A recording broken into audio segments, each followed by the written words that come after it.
au-dessus des puissances, au-dessus des rois, au-dessus de la nature et de la création, au-dessus de tous les plans des hommes saints. Bien avant le monde, tu existais, au-dessus des royaumes, au-dessus des au-dessus des merveilles que ce monde a connues, par-dessus les trésors de la terre. Rien ne peut mesurer ta valeur.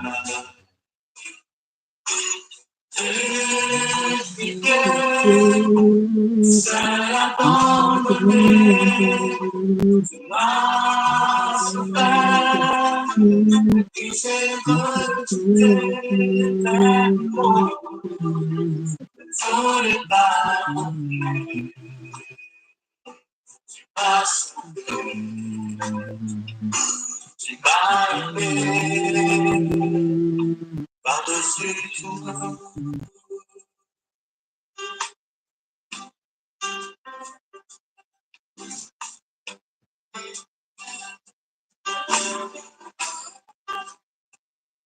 Au-dessus des puissances, au-dessus des rois, au-dessus de la nature et de la création,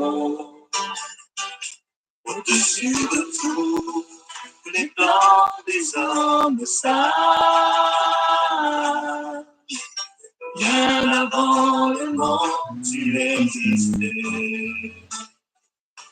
au-dessus des royaumes, au-dessus des trônes, au-dessus des merveilles que ce monde a connues, par-dessus tous les trésors de la terre.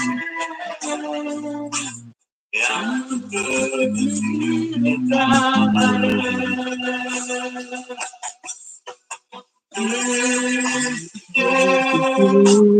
Seul abandonné, tu as souffert, que j'ai rejeté tellement, sur les tables, tu m'as sauvé, tu m'as aimé, par-dessus tout.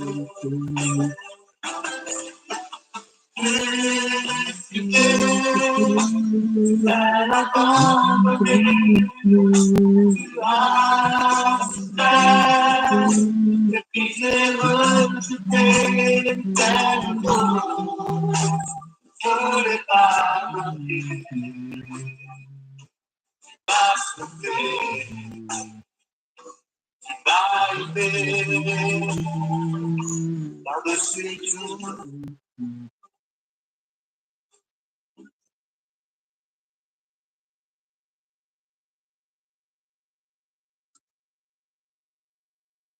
Alléluia. Mbola faly miarabanareo amin'ny anaran'i Jesosy Tompo izahay anio asabotsy 20 ny volana janoary 2024.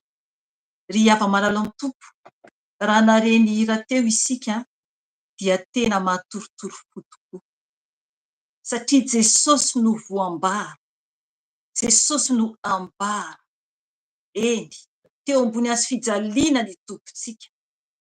Izy dia nijaly, izy rery, naratsian'olona, nivaivain'ny olona, nefa izy ilay Andriamanitra. Izy ilay Andriamanitra.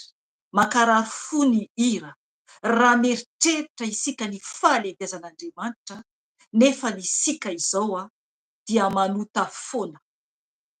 Isika dia mpanota, ka tokony isika hiverina tanteraka amin'ny Tompo. Izy nefa ambony n'izao rehetra izao. ambony ny zavatra rehetra, ilay Andriamanitra lehibe indrindra, ilay Andriamanitra tsara indrindra. Vonona ve isika hiverina amin'ny tompo? Vonona ve isika hitondra ny fahotantsika eo anatrehan'ny tompo? Satria isika zanak'olombelona tsiraray avy dia samy mpanota avokoa, ka tokony isika hibebaka mandrakariva amin'Andriamanitra. Ho avy izy tsara antsika, hitsara ny tany. Fantatrao marina ve ny fahalebiazan'ny famonjena izay nataon'ny tompo ho anao sy ho ahy? Ny fahalebiazan'ny rany Jesosy teo ambony hazo fijaliana. Satria isika izao dia ho avy ny fotoana ialantsika ety. Ho avy ny fotoana ialantsika ety. Araka ny hira teo hoy aho, dia tena matorotoro fo ny amin'ny fijalian'i Jesosy. Nomboina ny tanany, eny nofantsihina, ny tongony ihany koa. Isika nefa raha misy maratra kely ny amin'ny vatantsika, na koa raha mananjanaka ianao, ka raha maratra kely na mitomany fotsiny ny zanakanao, dia efa mikoropaka ianao.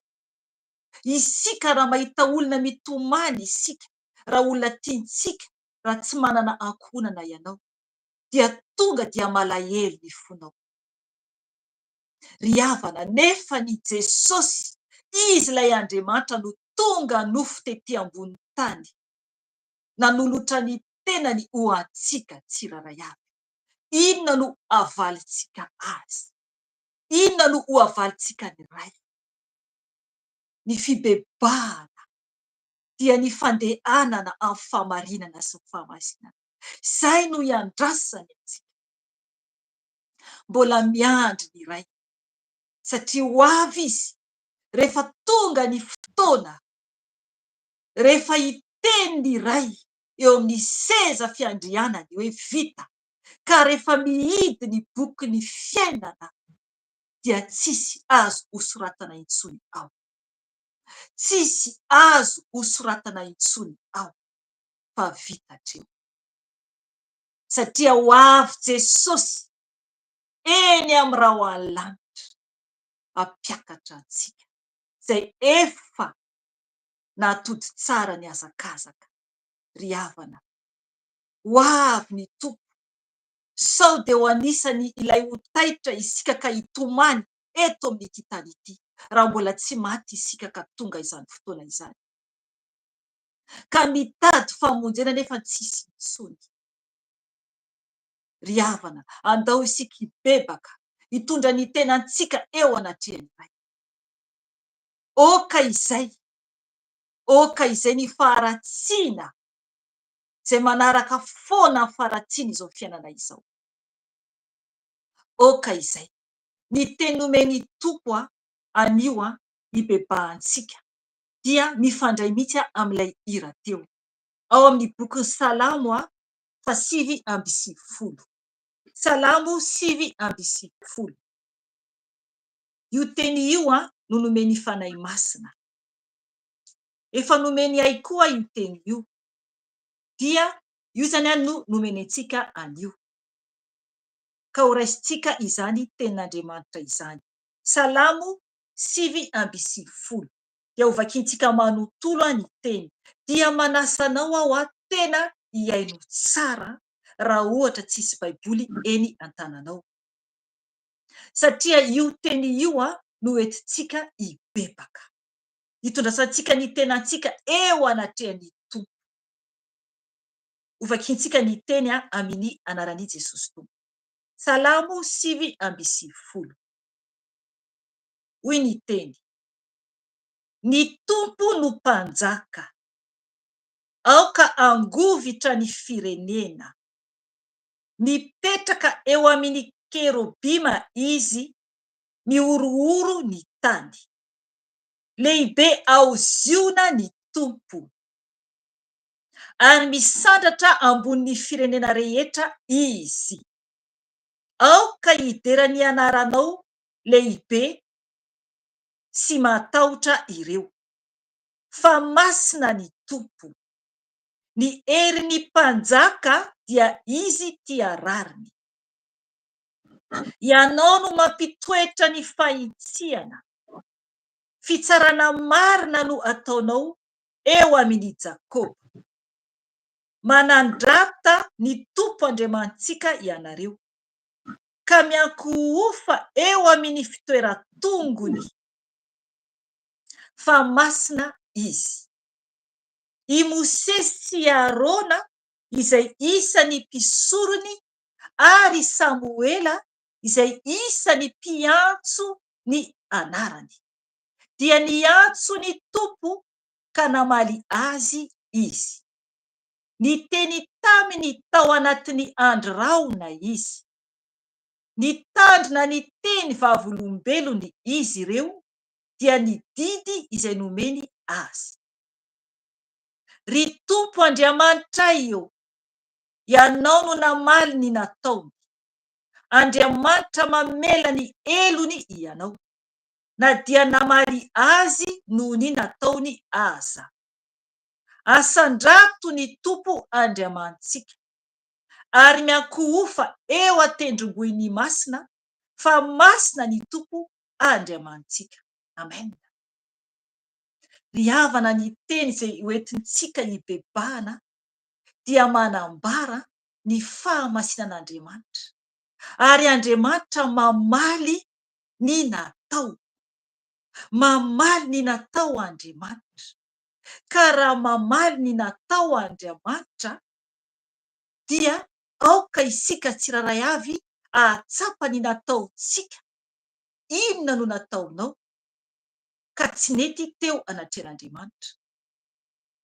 Enao no mahalala, izay ato tsy mahafantatra ny mombanao na ny fiainanao, fa ianao no mahalala ny zavatra nataonao izay tokony hibebahanao eo anatrehan'Andriamanitra.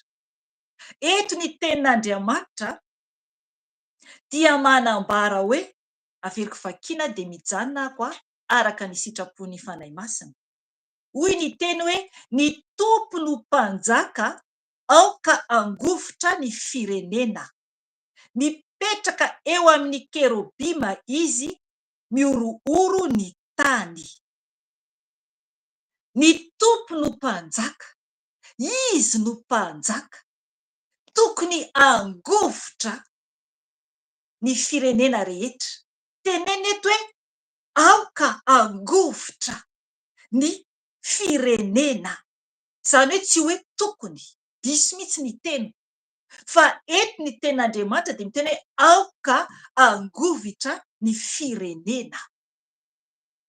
Mila mangofotra isika eo anatrehan'ny Tompo mpanjaka araka ny tenin'Andriamanitra eto. Ary teneny hoe mipetraka eo amin'ny kerobima izy, miorooro ny tany. Ry havana, mipetraka eo amin'ny kerobima Andriamanitra. Fantatsika tsara ao amin'ny bokin'ny Apokalipsy fa anjely manana endrika maro ao an-danitra ao no eo amin'ny seza fiandrianan'Andriamanitra. Ry havana, hitantsika amin'izany ny fahalehibiazan'Andriamanitra. Anjely analikisa no manodidina azy, ary maro no mijery antsika avy any an-danitra. Izany hoe tsisy azontsika hiafenana ety ambonin'ny tany, tsisy azontsika hiafenana, na ny mpanjaka aza, na ny président aza, na ny olona manam-boninahitra na iza, dia ambany fahefana daholo izany eo anatrehan'Andriamanitra. Andriamanitra ny ambony indrindra, izy no tsy maintsy zany angovitantsika olombelona rehetra eran-tany, hibebaka isika rehefa avy eo. Aza matahotra olona ianao, fa aoka ny Tompo Andriamanitra no atahoranao. Fa raha mbola matahotra olona isika, azafady tompoko tapaka kely tany amin'ny zokerika dia eniko ny feoko any aminao za azafady afaka volinao ve ny micro azafady tompoko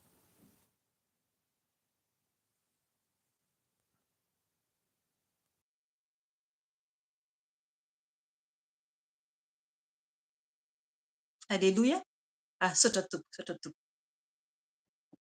andiny faharoa hidina amin'ny andiny faharoa zao isika araka ny teneniko teo aloha mampatsiahy to fanamasina dia hoe ny olona na président io na olona manam-boninahitra io na mpanjaka io dia ambany fahefana avokoa izany eo anatren'Andriamanitra ray fa izy rery ihany no ambony indrindra misy anjelen'aly kisa mijery antsika avy any amin'ny lanitra ambony dia izay miaraka amin'i Jesosy izay zanak'Andriamanitra misy anjely eo akaikitsika eto akaikiko misy anjely na tsy hitako aza eny akaikinao ihany koa misy anjely na dia tsy hitanao aza rehefa ao amin'ny tompo ianao ary ny fanahy masina no ao anatinao izy no mampiteny aeto amin'izao ora sy fotoana izao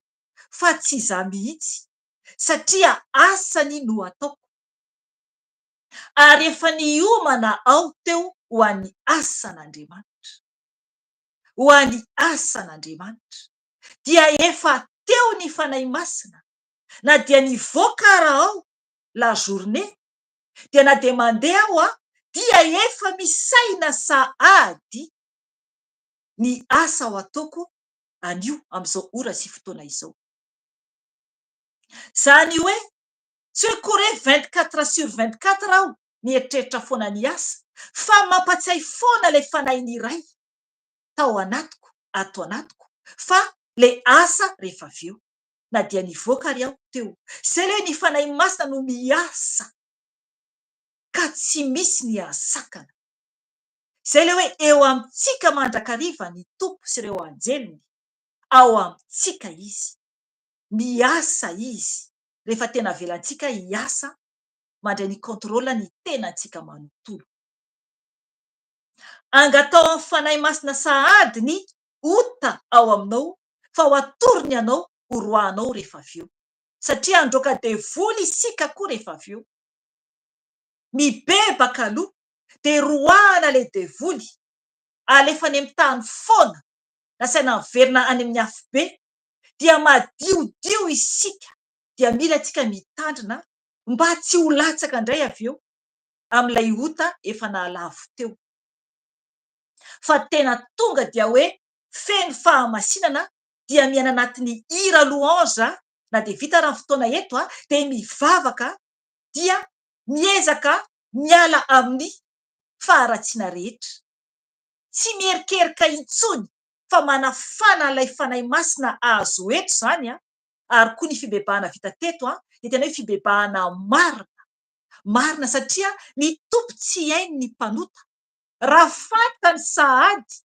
fa hoe hibebaka ianao nefa ny eo avava fotsiny ihany ohatrany hoe pli vava fotsiny ihany fa mila vao anatin'ny fotanteraka zany ny fibebahantsika zay vao hiaino ny tompo fantany io hitany io tsisy azotsika fenina zany eo anatrehany iray satria izy ny ambony ny zavatra rehetra na ny fisainantsika fotsiny ara dia fantany tanteraka andiny faharoa ovakintsika lehibe aoziona ny tompo ary misandratra ambony firenena rehetra izy fizako ihany andiny fahatelo Salamo 5:50 io ho an'izay mbola tsy nahare teo aoka hiderany anaranao lehibe sy matahotra ireo fa masina ny tompo amen io zany ilay tenin'ny tompo hoe lehibe aoziona ny tompo ary misandratra ambony firenena rehetra izy amen ambony firenena rehetra fantatsika tsara fa isika no zanak' ziona fa tsy ny Israely intsony izay tahaka tamin'ny tany teo aloha. Isika izay masina, isika izay nanaraka an' Jesosy no atao hoe zanaka vaviny Ziona, zanak'Andriamanitra zany, ary eo ihany koa zanak'Alahany Ziona zany, zanaky ny Tompo, zanaky ny Ray. Isika zany no zanany taranaka Abrahama isika. Abrahama ray ny maro hoy ny tenin'Andriamanitra. Isika ne zanaky Abrahama. Isika izao ka tokony anaraka ny fahamasinana isika tahaka ny ainan'ireo rehetra lasa teo aloha, mba hitovy amin'ny raintsika ara-panahy. Fa ny raintsika dia Andriamanitra, raintsika ara-panahy dia Abrahama ray, fa ny raintsika ara-panahy, tsy ara-panahy azafady, raintsika ara-panahy dia Andriamanitra. Izy ilay Andriamanitra velona sy mahery no raintsika. Ry havana, araka ny teniny hoe ary misandratra ambonin'ny firenena rehetra izy, aoka hiderany anaranao lehibe sy matahotra ireo fa masina ny Tompo. Mila midera zany isika ianaran'Andriamanitra. Izay le hoe mila manao louange foana. Afaka mihira ianao, afaka midera azy ianao. Satria rehefa anatin'ny hira fiderana ianao dia mitsoaka ny devoly. Zany anie, mampitsoaka ny devoly rehefa mare hira fivavahana manodidina anao. Tsy tafapetraka eo ny fanahy ratsy, tsy zaka ny sofiny izany, fa miala eo ny fanahy ratsy rehefa mihira ianao. Mampitsoaka azy izany, satria ny hira dia fideranan'Andriamanitra, eo ihany koa ny fibebahana, dia mampitsoaka ny fahavalo izany. Amen. Aoka hiderany anaranao lehibe sy matahotra ireo fa masina ny Tompo. 4, ny herin'ny mpanjaka dia izy tia rary, ianao no mampitoetra ny fahitsiana. Fitsarana marina no ataonao eo amin'ny Jakoba. Manandrata ny Tompo Andriamantsika ianareo, ka miankohofa eo amin'ny fitoeratongony fa masina izy. Amen. Eto zany tenin'Andriamanitra dia manambara hoe ny herin'ny mpanjaka dia izy tia rarina, ianao no mampitoetra ny fahitsiana. Ny mpanjaka zany ny azahoany hery, ny mpanjaka anankiray dia raha tia rariny, tia zavatra marina, tia fahitsiana izany ny mpanjaka iray, dia zay no heriny, zay no herin'ny mpanjaka. Ry havana, isika koa toy izany, tokony isika anana hery amin'ny fahitsiana, fahamarinana mijoro tsara. Izay no tiany Tompo ho amintsika anio, hibebaka isika rehefa avy eo. Dia hoy ihany koa ny teny Tompo hoe manandrata ny Tompo, azafady, ao aorian'ilay teny teo dia hoe fitsarana marina no ataonao, azafady averiko tsara, anaran'i Jesosy Tompo. Fitsarana marina no ataonao eo amin'ny Jakoba. Amen. Andriamanitra dia mitsara ny fahamarinana, mitsara marina izy, fa tsy mivilivily. Oka ianao amaky ny tantaran'i Jakoba, satria raha ohatra ka ambarako eto dia tsy hisy ny fotoana, satria fampibebahana no entiko eto. Fa ny mpanompon'Andriamanitra izay hitanao atao video, izy no hitondra ny tenin'Andriamanitra. Fa tsy maintsy mibebaka aloha isika, izay isika vao afaka mandray teny amelombelona ny fanahintsika. Oka ianao hiaino ny tantarany, azafady, oka ianao amaky ny tantarany Jakoba. Oka ianao hijery ny tenin'Andriamanitra andinika an'izany. Fitsarana marina no ataonao eo amin'ny Jakoba. Manandrata ny Tompo Andriamantsika ianareo, ka miankohofa eo amin'ny fitoeratongony fa masina izy. Mila isika manandratra ny Tompo Andriamanitra antsika. Mila manandratra azy, mila midera azy, ary indrindra mila miankohoka eo amin'ny fitoeran-tongony. Iankohaka isika rehefa avy eo. Iankohaka hibebaka eo an-tongotr'Andriamanitra isika rehefa avy eo. Tsisy olona eo anoloanao, tsisy olona eo alohako rehefa iankohaka isika, fa ny Tompo no ahitantsika avy any an-danitra. Mijery antsika izy, mijery antsika izy hoe inona no tenentsika. Ary tena ny fontsika marina ve, ny fanahintsika marina ve no mibebaka. Eto ny fanahy masina dia miteny aminao hoe mety misy olona ao tsy afaka mandohalika fa mety any am-piasana ianao. Fa rehefa tonga ny fotoana malalaka misy ao aminao dia afaka averinao satria eo foana ny Tompo miaino anao. Miaino antsika foana izy amin'ny fotoana izay hibebahantsika. Dia amin'izay ianao no mandohalika mibebaka. Fa raha miaino fotsiny ianao izao dia mibeba ao anatin'ny fonao satria efa miaino anao koa ny Tompo izany. Ianao tsy afaka mandohalika moa dia ny Tompo no mahita raha ohatra tsy salama ianao. Amen. Andiny fahaenina. I Mosesy sy Arona izay isan'ny mpisorony ary Samuela izay isan'ny mpiantso ny anarany dia niantso ny Tompo ka namaly azy izy. Amen. Aleluia, aleluia. Tsara be zany. Izy ireo zany i Mosesy sy Arona izay isan'ny mpisoron'Andriamanitra ireo. Ary Samuela izay isan'ny mpiantso ny anarany dia niantso ny Tompo ka namaly azy izy.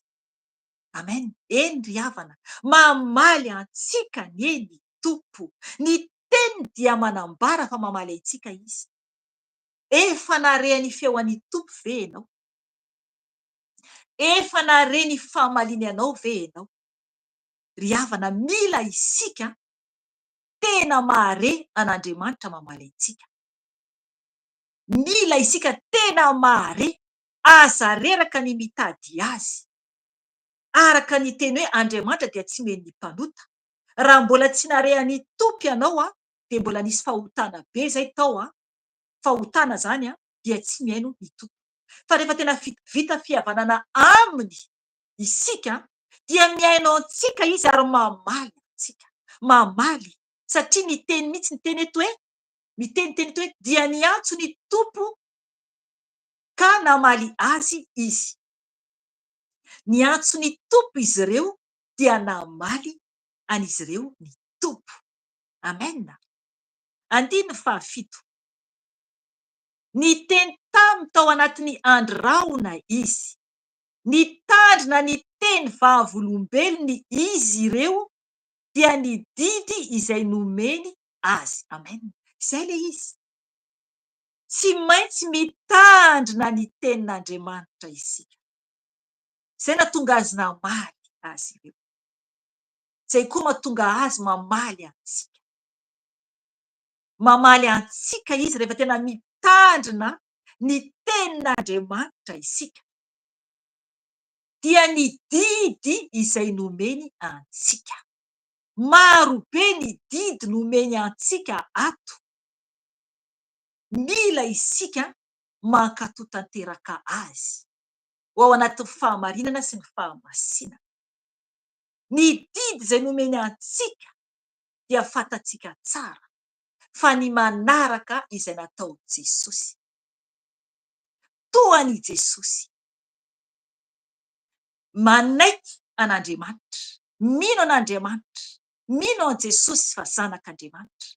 Mino ny famonjen'i Jesosy. Dia mibebaka mandray azo Tompo sy ho mpamonjy ny fiainantsika. Raisitsika ao anatintsika izy ho Tompo sy mpamonjy ny fiainantsika. Izy no andidy amin'izay. Dia avy eo vita ny fibebahana, vita ny fandraisana azy ho Tompo sy mpamonjy. Avy mibebaka io zany manao divorce amin'ny Satana mihitsy izany. Dia avy eo atao batisa amin'ny rano be tahaka an Jesosy. Izy no modely. Dia avy eo tsy miverina amin'ny hotantsika intsony izay nataontsika teo aloha. Satria niara-maty tamin'i Kristy tao anatin'ny batisany fibebahana isika dia niara-nitsangana tamin'i Kristy ho olom-baovao, fiainam-baovao, dia mandeha amin'ny fahitsiana sy ny fahamasinana. Izay dia afaka miaona amin'ny Tompo isika, dia miaino antsika izy, mamaly antsika izy, mamaly antsika izy, ary mitantana ihany koa ny fiainantsika. Amen. 5 ka hatramin'ny 6 farany. Ry Tompo Andriamanitra eo, ianao no namaly ny nataony. Andriamanitra mamela ny elony ianao, na dia namaly azy noho ny nataony aza.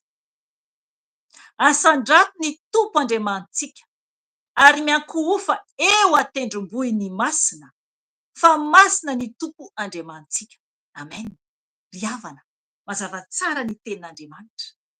Ny teny eto dia manambara hoe ny Tompo Andriamanitra dia namaly ny nataony, mamaly ny ratsy ataontsika ne Andriamanitra. Misy ny mieritreritra hoe mitohy manota foana, nefa ny Andriamanitra dia mamaly izy, mikapoka izy mba hiverenantsika aminy, mandra-pahatonga ny fotoana ialantsika ity. Izay ray isika na tena hoe miova tanteraka manaraka azy, na izay ray tsy miova dia very any amin'ny afobe. Mamaly ny natao Andriamanitra. Mazava tsara ny tenin'Andriamanitra eto. Andriamanitra mamela ny elony ianao, mamela eloka Andriamanitra, mamela eloka izy, na dia namaly azy noho ny nataony aza. Amen. Mamela ny eloka antsika izy, avy mamaly izy zany, nataontsika ny fahotantsika, avy nikapoka antsika izy, mamaly antsika izy, dia rehefa mibebaka isika, hibebaka isika rehefa avy eo, dia mamela antsika Andriamanitra, mamela antsika izy. Oka antsika tsy hivazivazy amin'Andriamanitra, fa rehefa avy mibebaka isika rehefa avy eo dia tena madio zany. Oka tena hibebaka marina tokoa isika, tena hibebaka amin'ny fonontsika tokoa sy ny fanahintsika, satria tsy azontsika atao ny mamazivazy an'Andriamanitra. 6 farany. Asandrato ny Tompo Andriamantsika, ary miankohofa eo an-tendrombohiny masina, fa masina ny Tompo Andriamantsika. Amen. Oka isika anandratra ny Tompo Andriamanitra antsika, ary miankohofa eo an-tendrombohiny masina. Iankohoka isika izao, andohalika isika. Ny fandoleantsika io dia tahakany eo amin'ny tendrombohitra masin'Andriamanitra. Matoa isika mandohalika Tompo dia ho an'Andriamanitra. Izany hoe tonga eo anatren'Andriamanitra isika hibebaka. Eo Jesosy miaino antsika. Izay le tendrombohiny masina. Andohalika isika Tompo. Hoeto eo amin'ny Tompo ny fahotanao, sokafo ny vavanao, mitenena, asandrato ny feonao, ho tonga any amin'iray. Ho tonga any amin'iray, ho henony ray. Fa aza mieritreritra hoe hoendrahana na hoendrahana, fa ny ray no mila ny fibebahantsika fa tsy ny olona hafa. Ny ray. Ny ray no mila mahare izay tokony apety ny fiainantsika.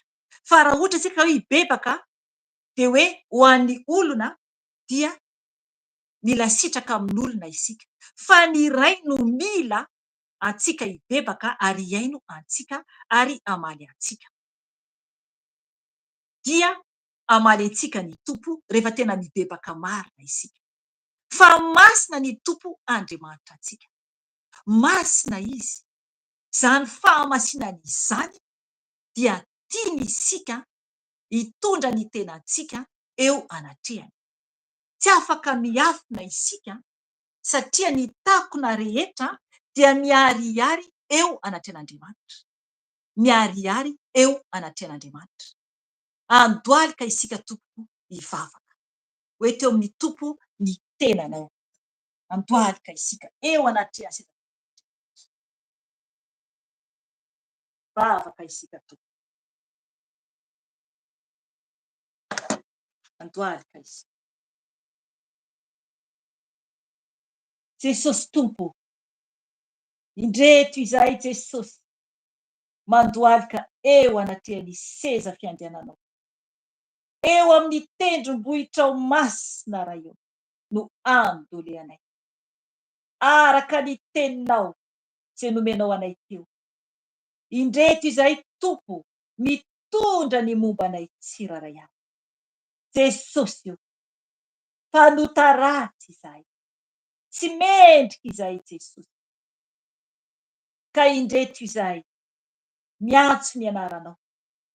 Ianao ilay Andriamanitra velona sy mahery. Ianao ilay masina indrindra. Ianao ilay tsara indrindra ray. Ka indreto izahay mitondra ny tenanay tsiraray avy. Mifona aminao aho Jesosy, ny amin'ny fahotako rehetra, ny amin'ny tsy famendrehako Tompo. Zinona moa aho Jesosy? Zinona moa aho Jesosy? Mandalo ihany, mandalo toy ny vovoka izahay. Tsofin'ny rivotra dia lasa. Toy ny lavenona, tsofin'ny rivotra dia lasa. Jesosy io, oka ianao iain'ny olonao tsiraray avy amin'izao ora sy fotoana izao. Na ovinanao oviana Tompo ny bebahan'ny tsiraray avy eo anatrehanao. Dia oka ianao iaino azy Jesosy. Mangataka famelana avy aminao Jesosy. Mifona aminao aho Jesosy, satria tsy mendrika Jesosy. Ny ranao teo ambony hazo fijaliana Tompo no nomenao ho anay. Ny tenanao ray, ny tenanao no natolotrao. Ianao Jesosy io, nidina tety, tonga nofy ianao, nomboina ianao, naratsiana ianao, nororana ianao Jesosy. Jesosy, nefa ianao dia Andriamanitra. Nefa ianao dia Andriamanitra raha io. Nivaivain'ny olona ianao Jesosy io. Noho ny fahotako, noho ny faharatsiako, noho ny tsy famendrehanay, noho ny faharatsianay zanak'olombelona Jesosy. Ka mifona aminao aho Jesosy. Noho ny fitiavanao anay Jesosy no nidinanao tety. Nanekenao nitondra ny fahotanay. Nanekenao nomboina Jesosy io. Nefa izahay dia tsy mendrika akory. Tsy mendrika izahay Tompo, izay mpanota ratsy. Izay mpanota ratsy Jesosy io, dia mbola notiavinao ihany. Notiavinao ihany Jesosy io. Nandatsahanao ny ranao sarobidy. Ny ranao Jesosy io, sarobidy. No latsaka teo ambony hazo fijaliana. Ho famelana ny elokay. Ny tenanao Jesosy nokapohina, nijaly, fanasitranana ny aretinay Jesosy. Tompo malala o, zinona moa izahay, zanak'olombelona, no mbola tsarovanao ihany, izay tsy mendrika, izay ratsy indrindra, izay mpanota. Ka indreto izahay Jesosy io, tonga eo anatrehan'ny tendrombohitra masinao. Eo anatrehan'ny tendrombohitra masinao. Mandohalika manatona anao. Mandohalika manatona anao Jesosy io. Tompo malala o, enoa ny fivavaky ny tsiraray avy. Enoa ny fitarainanay Jesosy. Diovy amin'ny ranao soa zay Jesosy. Diovy amin'ny ranao soa ny masinay tsiraray avy Jesosy io. Izay nojereny masinay Jesosy. Izay maloto nojereny masinay Jesosy. Ny fijerevana vilana Jesosy io. Tompo malala o. Fijerevana mangaraka Jesosy io. Fijerevana mitsara Jesosy io. Miamindrafo aminay. Mamelany elokay Jesosy io. Fijerevana olona Jesosy io. Fijerevana fiainan'olona Jesosy io. Mifona aminao Jesosy. Mifona aminao Tompo. Mamindrafo amiko ianao. Mamelany eloko ianao Jesosy. Mamelany elokay tsiraray avy ianao Jesosy. Diovy amin'ny ranao ny masonay. Alao ny kirana maloto amin'ny masonay Jesosy. mba hitany amin'ny fanahy izay, mba hijeriny amin'ny fanahy fa tsy hijery zavatry ny tany. Tompo malala o, tompo malala o, dioviko ny vavanay, diovy ny vavanay Jesosy, ny vavanay be teniteny foana Jesosy. Nendray tsy mandinika izahay ny amin'ny avoaka ny vavanay, fa miteny aingana, miteniteny foana, mifona Jesosy. Diovy amin'ny ranao ny lelanay, diovy amin'ny ranao ny molotray Jesosy, molotray tsiraray avy. Diovy ny vavanay Jesosy. Sasao amin'ny ranao soa, sasao amin'ny ranao soa Jesosy. Mila anao izahay, mila anao izahay. Sasao amin'ny ranao soa Jesosy ny vavanay, sasao amin'ny ranao soa Jesosy. Fa ite zava-tso foana, zava-tso foana homendrika eo anatrehanao. Tompo malala o, ny sofinay, zay nenohy ny sofinay tsy mendrika teo anatrehanao, na teny ratsy zany, na ira zao tontolo zao Jesosy, nenohinay, heninay Jesosy de oka ianao Tompo hanadio ny sofinay amin'ny ranao Jesosy, amin'ny ranao Jesosy. Diovy amin'ny ranao ny sofinay Jesosy. Mba adio, mba adio Jesosy Tompo, mba adio Jesosy Tompo. Jesosy malala o, diovy amin'ny ranao ny tenanay manontolo, ny tananay, ny tongotray, zay niraisy ny tananay Jesosy. Sasao amin'ny ranao soa, zay nandehana ny tongotray Tompo, diovy amin'ny ranao soa. Mila anao zay Jesosy, mila anao zay Jesosy. Anadio anay, anafaka anay Jesosy, anafaka anay Jesosy, satria ianao no tena mpanafaka, ianao no mpamonjy, ianao ireriany Jesosy. Tsisy toanao, tsisy toanao. Jesosy malala o. Oka ianao hanasa anay amin'ny ranao, manomboka amin'ny lohanay ka hatramin'ny tongotray, ny tenanay manontolo. Tompo malala o, ny taovanay, ny tenanay manontolo Tompo, ka isotro ny ranao zay Jesosy. Ny ranao Tompo no hiditra amin'ny vavanay, ny ranao Jesosy no sotroinay, ny ranao Jesosy no sotroinay, hanadio ny tenanay manontolo, hanadio ny anatin'ny taovanay manontolo, hanadio ny fananay, hanadio ny tenanay. Ranao Jesosy no sotroinay, sotroinay ny ranao Jesosy, sotroinay ny ranao Jesosy. Hanadio anay tanteraka Jesosy, hanafaka Tompo ny aretina rehetra anatinay, andoro Jesosy ny aretina rehetra anatinay Jesosy malala o. Trano izay Jesosy, izay marary Tompo, dia ho sitrana amin'ny ranao, ho sitrana amin'ny ranao Jesosy, izay marary Jesosy dia ho sitrana amin'ny ranao. Sotroiny rano Jesosy, sotroiny rano Jesosy, sotroiny rano Jesosy. Hanasitrana ny aretina rehetra amin'ny tenanao, hanadio ny fananao, hanadio ny taovanao. Zay zavatra nohaninao naloto tany dia ivoaka izany. Sotroiny rano Jesosy, rano Jesosy, rano Jesosy, rano Jesosy.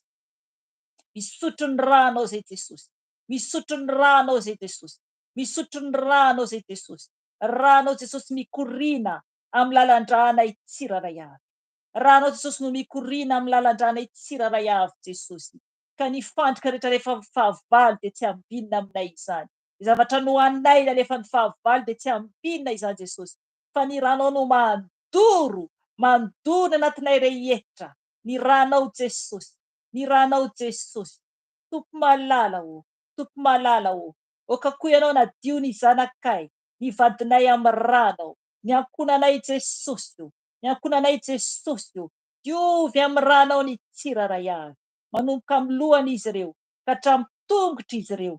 Diovy amin'ny ranao Jesosy, diovy amin'ny ranao Jesosy. Ny ankonanay tsiraray avy, ny ankonanay tsiraray avy.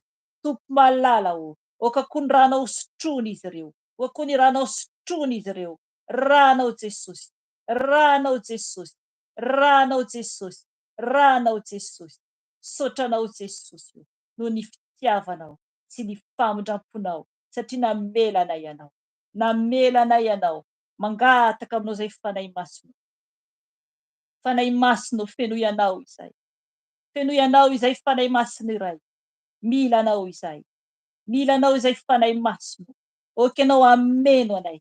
Oky anao hitarika an'izao asanao izao. Oky anao hiteny amin'ny alalan'ny mpanomponao. Anambara izay teny tianao ampaherezina anay. Fanay masinao mila anao izay. Mila ny fanetrehanao. Mila ny fiasanao. Fanay mpampianatro. Fanay mpampianatro. Mitongava mpianatra anay. Mitongava anavao anay. Mitongava ameno anay. Mitongava ameno anay. Fanay masino. Fanay masina iray. Fanay masina iray. Fenoy anao izay. Fenoy anao mitafitafy izay. Fenoy anao mitafitafy izay fanay masina. Fenoy anao mitafitafy izay fanay masina. Fa mila anao izay. Mila anao izay. Mila anao izay fanay masina. Mila anao izay fanay masina. Fenoy anao izay. Fenoy anao izay fanay masina. Fenoy anao izay fanay masina. Oety eo an-tongotry ny ray izay. Oety eo an-tongotry ny ray izay. Oky anao fanay masina ambara izay tianao ambara aminay amin'ny teninao anio. Oky anao anambara izay tianao ambara amin'ny teninao anio fanay masina. Mila anao izay. Mila anao izay. Fenoy anao izay fanay masinao. Are ny afo ny fanay masina ianao. Noeninao ny afo ny fanay masina eo amin'ny lohanao. Raha tena feno fanamarina ianao, raha tena nibebaka ianao dia enao hatrany satria eto amiko izany. Enao eo amin'ny lohanao. Enao eo amin'ny lohanao ny afo ny fanay masina. Enao eo amin'ny tarehanao ny afo ny fanay masina. Enao amin'ny tarehanao ny afo ny fanay masina. Afana ny tarehanao. Enao izany. Enao izany. Enao izany. Enao izany. Feu de Saint-Esprit. Feu de Saint-Esprit. Feu de Saint-Esprit. Feu de Saint-Esprit. Feu de Saint-Esprit. Raisy ny fanay masina. Raisy ny fanay masina. Raisy ny fanay masina tsangany ny tananao roa. Naiza naiza misy ianao. Afo ny fanay masina. Afo ny fanay masina. Afo ny fanay masina. Afo ny fanay masina. Afo ny fanay masina. Afo ny fanay masina. Afo ny fanay masina. Afo ny fanay masina. Afo ny fanay masina. Afo ny fanay masina. Afo ny fanay masina. Afo ny fanay masina. Afo ny fanay masina amin'ny tokantranoko. Afo ny fanay masina ato amin'ny grupy. Afo ny fanay masina ato amin'ny YouTube. Afo ny fanay masina any amin'ny zanako tsiraray avy eran-tany. Afo ny fanay masina. Afo ny fanay masina. Afo ny fanay masina. Afo ny fanay masina. Afo ny fanay masina aminay olonao tsiraray avy eran-tany. Zanakao eran-tany. Afo ny fanay masina. Afo ny fanay masina. Afo ny fanay masina. Afo ny fanay masina. Mameno anao ny fanay masina amin'izao ora sy fotoana izao. Mameno antsika ny fanay masina. Mameno antsika ny fanay masina. Mameno antsika ny fanay masina. Mameno antsika ny fanay masina. Mameno antsika ny fanay masina. Sotra fanay masina. Sotra fanay masina. Sotra fanay masina fa eto ianao. Eto ianao ampianatra anay. Eto anao ampianatra anay. Sotra anao fanay masinao. Oky anao ampiteny ny mpanomponao. Oky anao ampiteny ny mpanomponao. Oky anao ampiteny ny mpanomponao. Sotra fanay masinao. Sotra fanay masinao. Ny afo ny fanay masina eo aminao. Ka hitsangana isika. Androka ny asan'ny maizina rehetra. Aza matahotra fa efa resy ny fahavalo. Efa resy ny fahavalo. Ka oka hisokatra ny vavanao. Roainy devoly hoy ny tenin'ny tompo dia handositra nareo izy. Ka amin'ny anaran'i Jesosy evy any Nazareta no hitsanganantsika. Hitsangana isika amin'ny anaran'i Jesosy evy Nazareta dia androka ny asan'ny maizina rehetra. Amin'ny anaranao Jesosy evy Nazareta no andidina isy androany ny asa maty Satana rehetra. Tsy anakeritra anapahefana aminay izany fa adorana amin'ny ran'i Jesosy. Dorana amin'ny ran'i Jesosy.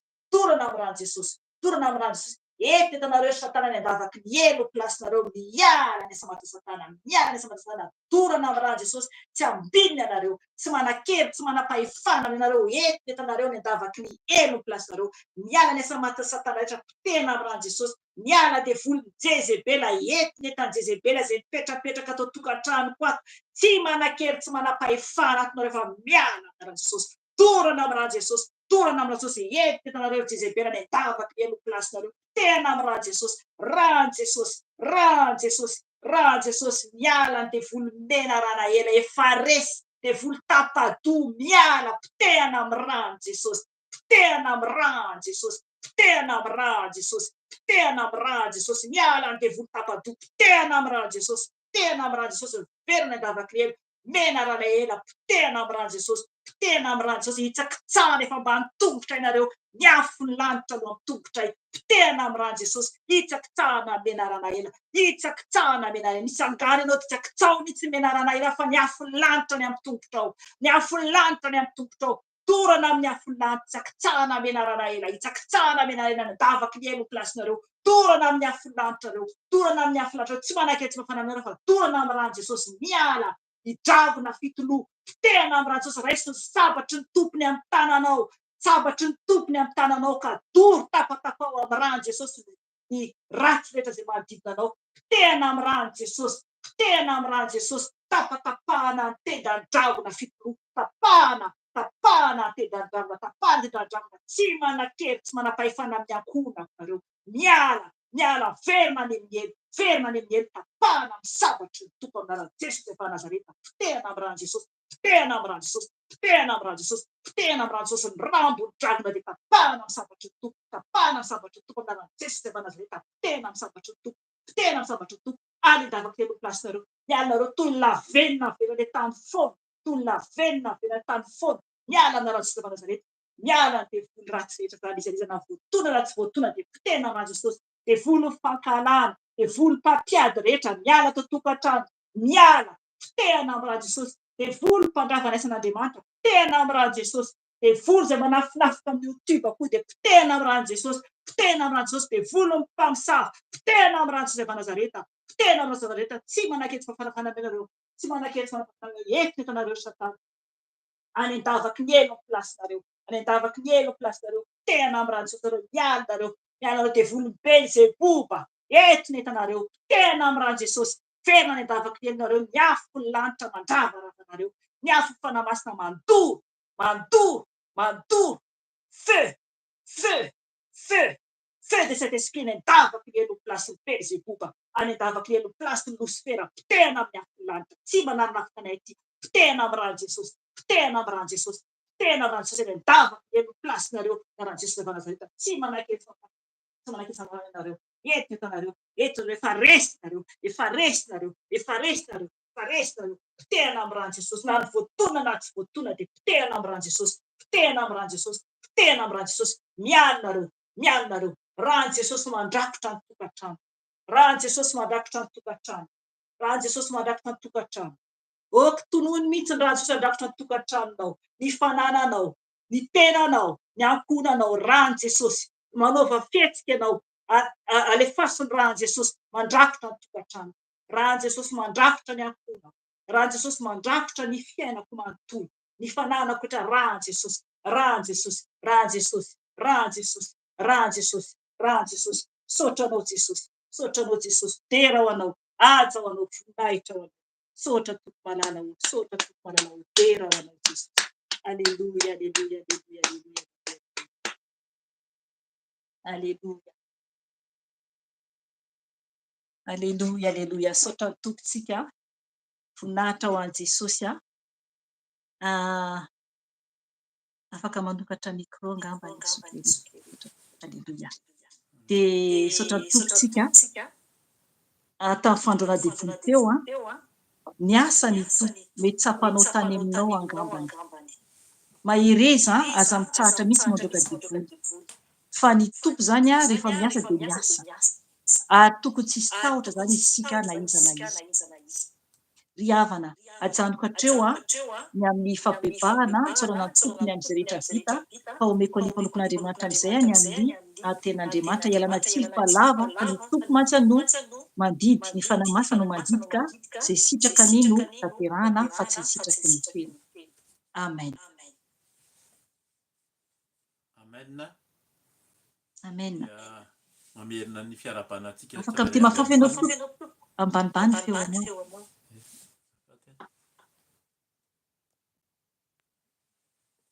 amen mahay fetoko ambany be feon'ny zokerika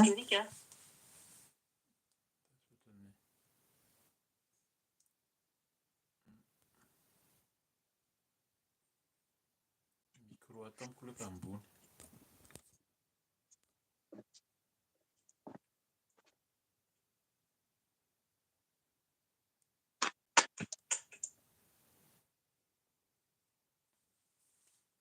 Amen. Ambany be. Ambany be. Ie. Efa maximum daholo, efa ambony daholo ny rehetrarehetra zao. Tsy ny firy mihitsy ianao. Afaka mpanadonina fekeky ngamba sa afaka manitsy micro? Le micro tsy eto amiko. Tena tsy ny firy tsy ny firy Frederica. Tena ambany be. Tena ambany be. Vao teraka micro tsy any ambany. Sao dia alaika? Aleo alaiko. Tena ambany. Andehaka micro kely azafady. Ty zao mazava tsara. Zay zao maheno zay raha ohatra miteny mafy aho sa. Izao zao mety. Ay mety zany. Tena mafimafy fotsiny anao azafady. Tokony haka micro manko raha ohatra. Amen. Amen. Fa maheno tsara, somary manatona kely ny efa nampanatonika koa zany ny telefônina. Araka natao moa zany ny fiarabana teo miaraba antsika amin'ny anaran'i Jesosy dia ho ampitomboana amintsika tsiraray avy ny fahasoavana, ny fiadanana avy amin'ny tompo ary ny firaisana amin'ny fanamasina.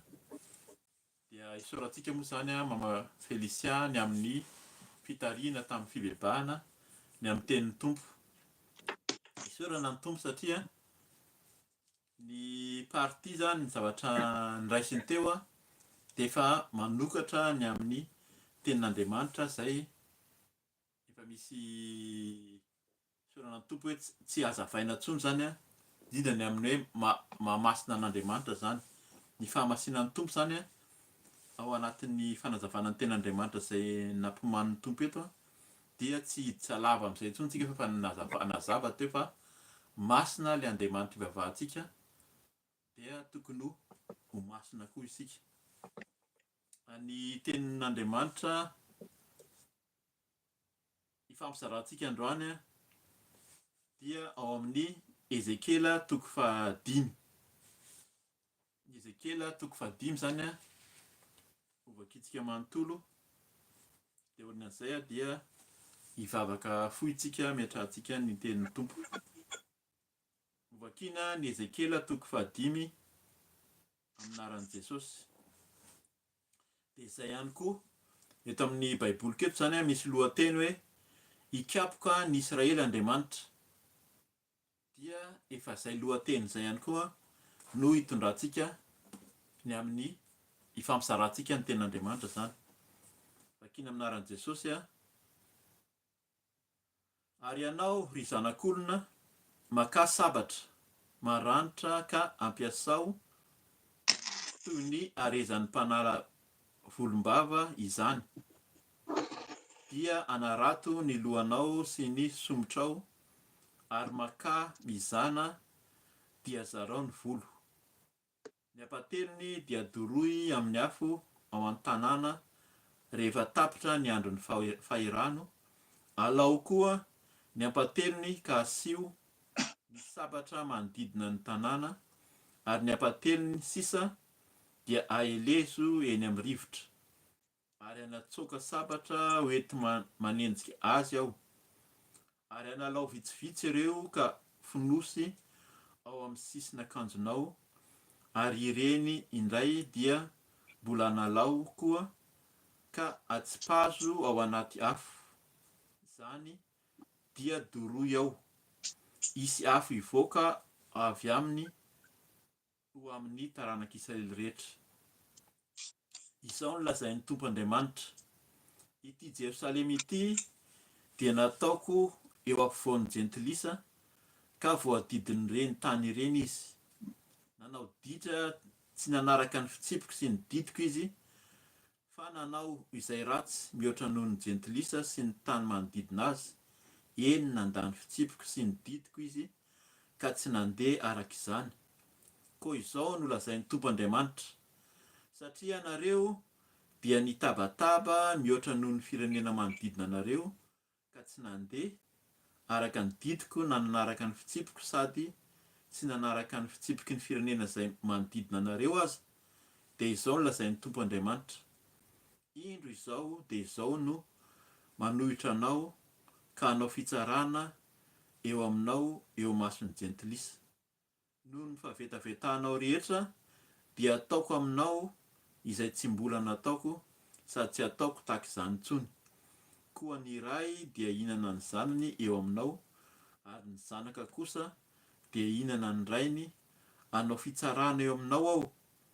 Koa izay sisa rehetra aminao dia aheloko eny amin'ny rivotra rehetra. Eny, raha velona koa aho, hoy ny Tompo Andriamanitra, noho ny nandotoanao ny fitoerako masina tamin'ny zavatra maharikorikona rehetra sy tamin'ny fahavetavetanao rehetra, izao kosa dia anary ka tsy antranao ny masoko. Eny, tsy hamindra fo aho ny apateliny eo aminao dia ho fatin'ny arety mandingana na ho ringan'ny mosary eo aminao, ary ny apateliny dia ho lavin'ny sabatra manodidina anao, ary ny apateliny sisa dia aheloko eny amin'ny rivotra rehetra, ary anatsoaka sabatra hoentiko manenjika azy aho. Ary ho tanteraka amin'izany ny fahatezerako sady ampariko aminy ny fahatezerako ka amaly faty aho. Dia ho fantany fa izao Tompo no niteny izany tamin'ny fahasarom-piariko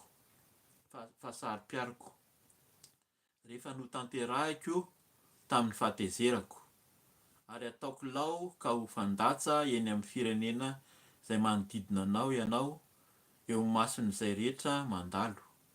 Koa ho latsa fitenenan-dratsy, famaizana sy figagana amin'ny jentilisa manodidina ianao.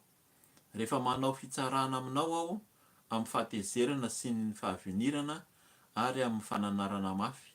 Izao Tompo no niteny izany rehefa alefako ho fandringanana azy ny mosary, dia zana-tsipika ratsy alefako handingana anareo izany, sady ampitomboiko ny mosary eo aminareo ka ho tapahiko ny mofonareo izay tohanaina.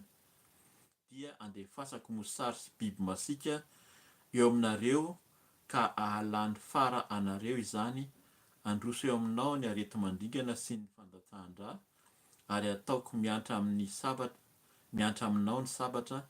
Izao Tompo no niteny izany. Amen. Mivavaka isika tompoko. Eny ry Andriamanitra ray, i Jesosy Kristy Tompo fanahy masina, misaotra anao zay satria ianao tokoa nefa nantononay teo raha nibebaka taminao zay, dia mino fa ianao hamelany heloko.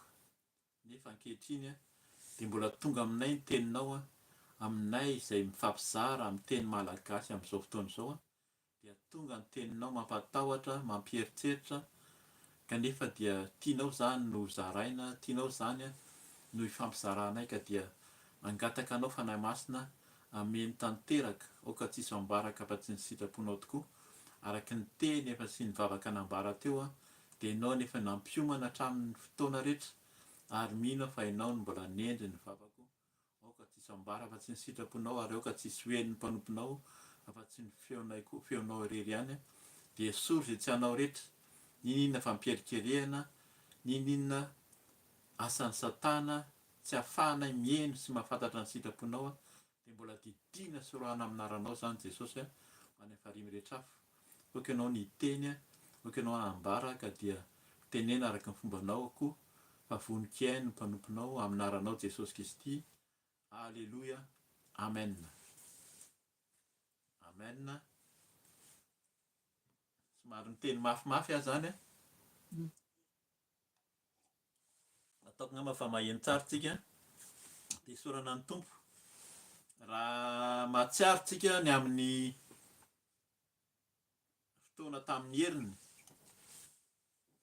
sady fampatsahivana ihany koa zany, raha ohatra koa mosy hoe izao vao nieno tamin'ny mbola tsy neny ny fampahirizana ny toriteny tamin'ny heriny ianao, dia manasa anao zany mihaino ny amin'ny vidéo teo aloha.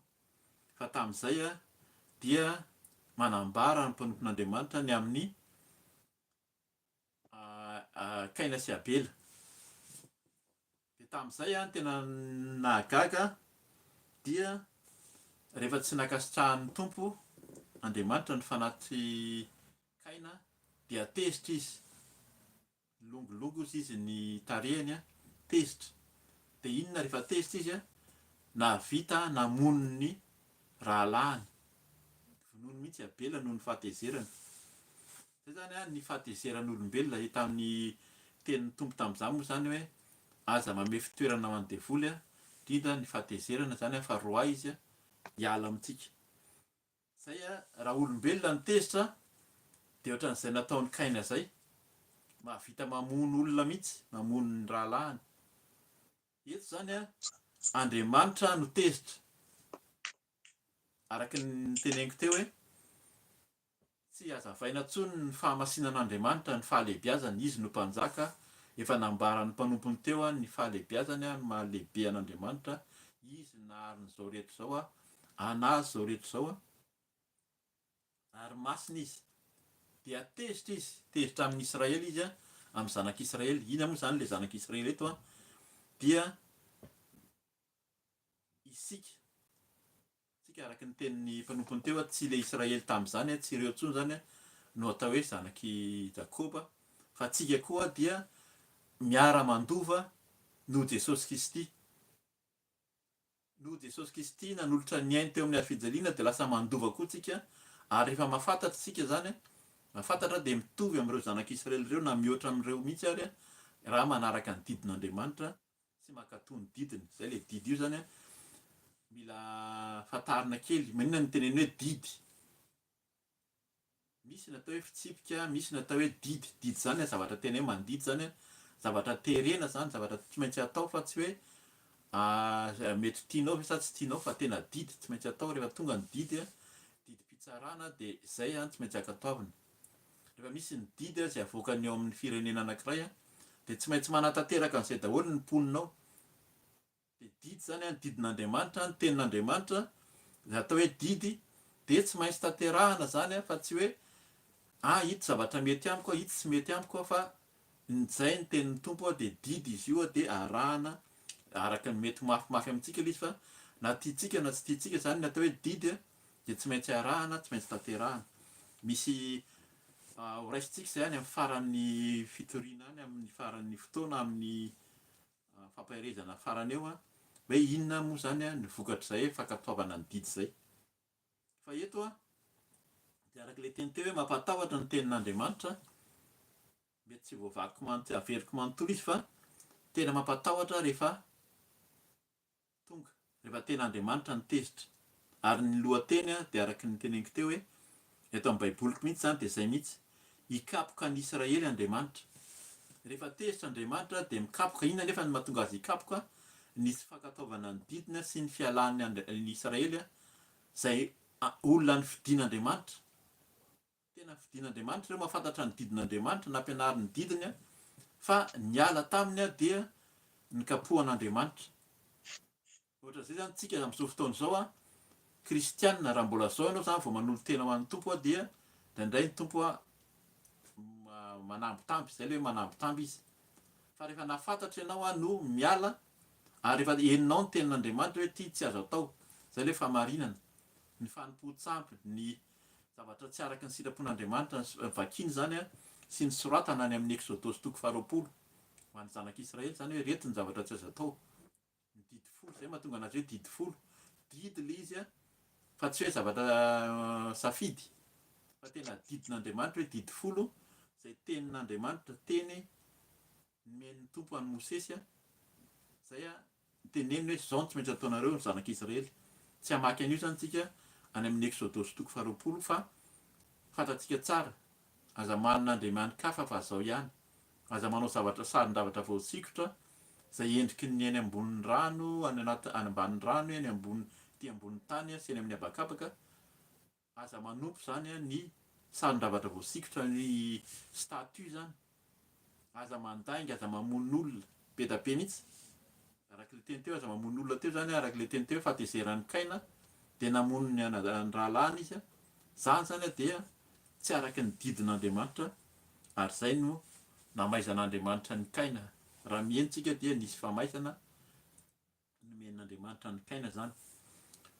Maky ny tenin'Andriamanitra dia hita eo zany hoe inona ny anazavan'ny tompo araka ny fanahy masina amin'ny anaran'i Jesosy.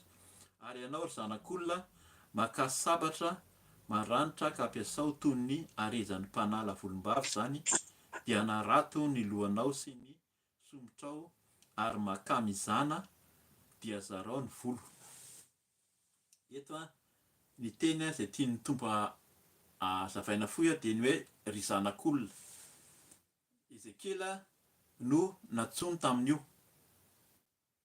Raha ny tantara tamin'ity zany dia Ezekela dia voababo tany Babilôna niaraka tamin'ny zanak'Israely.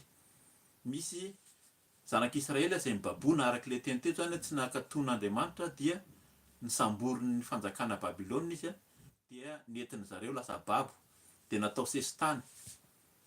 Zany zany atao hoe exilé zany izy amin'ny teny frantsay mahazatra antsika, fa natao sesitany dia natao babo. Dia Ezekela koa anisan'ny baboana tany dia tany izy no natsoan'Andriamanitra. Tany izy no nisehoan'Andriamanitra, dia zay nahatonga anazy hoe ry zanak'olona. Vakitsika eo zany hoe ahoana fomba niantsoan'Andriamanitra azy eo amin'ny toko faharoa eo. Fa ry zanak'olona zany dia ohatran'ny efa nitenen'ny fanahy masina teo, ry zanak'olona olona mety ho faty. Tsika zany zanak'olombelona, izay zanak'olona ho faty mandalo ihany ny fiainantsika. Fa tsy hoe anjelitsika na Andriamanitra, fa zanak'olona izay ho faty. Zay mahatonga ny tompo niteny taminy hoe ianao ry zanak'olona.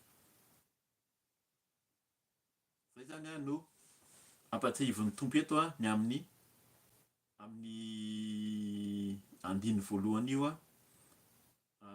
vakiko hatramin'ny andiny fahaefatra anaran'i Jesosy ny apateliny dia doroy amin'ny afo ao an-tanàna rehefa tapitra ny andron'ny fahirano.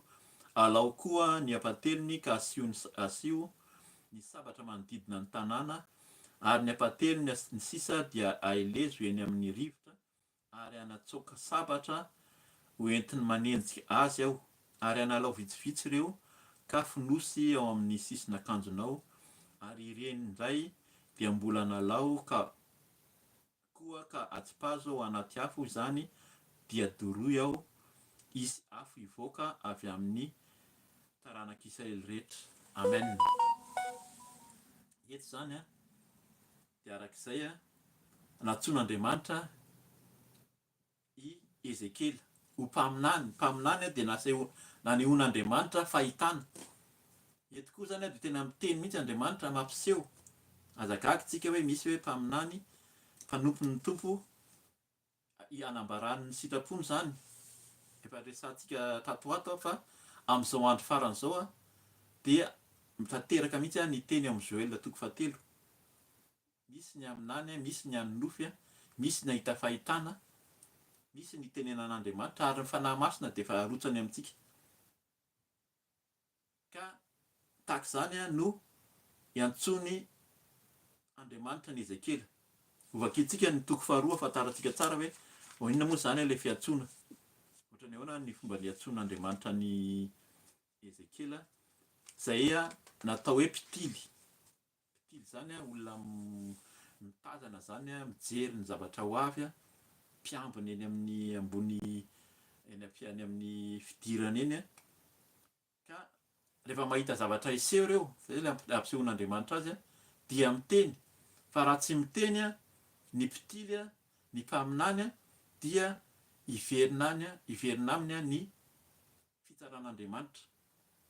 Fa ny fitsaran'Andriamanitra ho avy araka ny eto hitantsika eto, fitsaran'Andriamanitra dia efa tonga tamin'ny zanak'Israely tany nahatonga anazy babo tany Babilôna eto zany. Fa na ny tsirairay avy tsika zao rehefa natsoan'ny tompo ilaza ny fahamarinana, ny fahamasinan'Andriamanitra, dia mila miteny.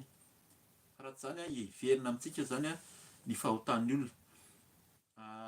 Vakiko ny toko faharoa amin'ny anaran'i Jesosy. Ary hoy izy tamiko, ry zanak'olona, mitsangana fa hiteny aminao aho, ary nisy fanahy tonga tao anatiko raha niteny tamiko izy ka nampitsangana ahy, ary reko izay niteny tamiko. Zay zany fantatsika tsara rehefa tonga ny fanahin'ny tompo mamangy antsika tsiraray avy, mamangy ny tsiraray avy amin'ny mpanompony, dia mety maheno feo koa ianao, mety mahita fahitana araka ilay teniko teo, ary eto izy dia miteny hoe mitsangana. Asainy mijoro, asainy mandeha fa tsy mijanona intsony zany rehefa maheno ny tenin'ny tompo. Ary reko ozy izy izay niteny izay niteny tampoko. Amin'anaran'i Jesosy andininy fahatelo. Ary hoy izy tampoko, ry zanak'olona, maniraka anao ho any amin'ny zanak'Israely aho, eny ho amin'ireo jentilisa mpikomy izay nikomy tampoka, sy izy sy ny razany dia samy nanota tampoka avokoa mandraka androany. Ireo zanakalahy ireo dia mafy andrina sy mafy fo. Any amin'ireo no anirahako anao, ary ianao dia hiteny aminy hoe izao no lazain'ny Tompo Andriamanitra. Zay mety gaga foana moa ny olona hoe fa ahoana ihany toa mafimafy mihitsy zany teny izay ambaran'ny Tompo zany. Fa tsika zany ilay zanak'Israely, tsika malagasy indrindra ny kristianina, zay raha manaraka amin'ny fahazarana fotsiny, manaraka anara-piangonana, manaraka olona fa tsy mitady an'Andriamanitra amin'ny fony, dia tonga ny fahatezeran'Andriamanitra ohatran'ireto nataony tamin'ny zanak'Israely reto, ka dia zay no iraka ataon'ny Tompo. Tahaka an'izay koa zany ny antsoin'ny Tompo antsika raha mihaino tsika ny amin'ny vidina vavombelona maro any amin'ny vidéo zany, dia anisany teny izay tonga taminay mianadahy zany, dia teny amin'ny Ezekiel ity, ny antsoinanay hitory. Zay mahatonga anay tsy matoritory na tsy mipetraka na angina fa miteny, satria izay nanondrahan'ny Tompo ozy izy hoe izao no lazain'ny Tompo Andriamanitra. Raha miteny Andriamanitra, raha miteny ny Tompo, dia mila ambara zany amina andiny fadimy amin'anaran'i Jesosy. Ary na hiaino izy na tsy hiaino, fa taranaka maditra izy, dia ho fantany fa efa nisy mpaminany teo anivony. Zay zany rehefa tonga ny tenin'ny Tompo dia lazaina na hiaino na tsy hiaino, fa ambara foana zany amin'ny fotoana ozy izy ny Jesosy na tsy amin'ny fotoana. Andiny fahenina amin'anaran'i Jesosy. Ary ianao ry zanak'olona, aza matahotra azy, ary aza matahotra ny teniny, na dia voakasiky ny songosongo sy ny tsilo aza ianao, ary na dia eo amin'ny maingo aza no ipetrahanao, eny aza matahotra ny fiteniny, ary aza mivadi-po noho ny tarehiny, fa taranaka maditra izy. Zay ny antson'ny Tompo amintsika tsiraray avy. Tsy ho anay intsony zany ny teny eto. Raha mihaino ny tenin'ny Tompo tsika, raha mihaino ny tenin'ny Tompo ianao androany, na tsony koa dia tahaka ny Ezekiela hitory ny famarinan'ny Tompo amin'ny olona. Mety tsy manao vidéo ohatr'izao ianao, raha ny an-tany ianao dia mety hoe mandeha mitety tokantrano ve, sa mandeha mety tsy hanao fitoriana kalamanjana ohatra. Fa ny fiainantsika na rehefa miresaka amin'olona dia mijoro ho vavolombelona amin'ny fahamasinana anatiny sy ivelany, mampafantatra. Mila mahafantatra ny tenin'Andriamanitra koa misy.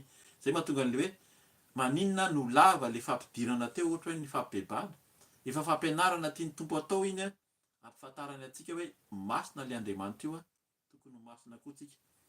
Indray zany dia mahalaina mihitsy na ny hamaky ny teny ary amin'ny Ezekiela aty tsy vakiana izy, fa ao amin'io andininy fahatelo sy ny orina kely eo dia nisy mihitsy boky izay nisokafan'Andriamanitra teo anatrehan'ny Ezekiela, dia nasainy nohaniny, dia mamy toy ny tantely ozy izy.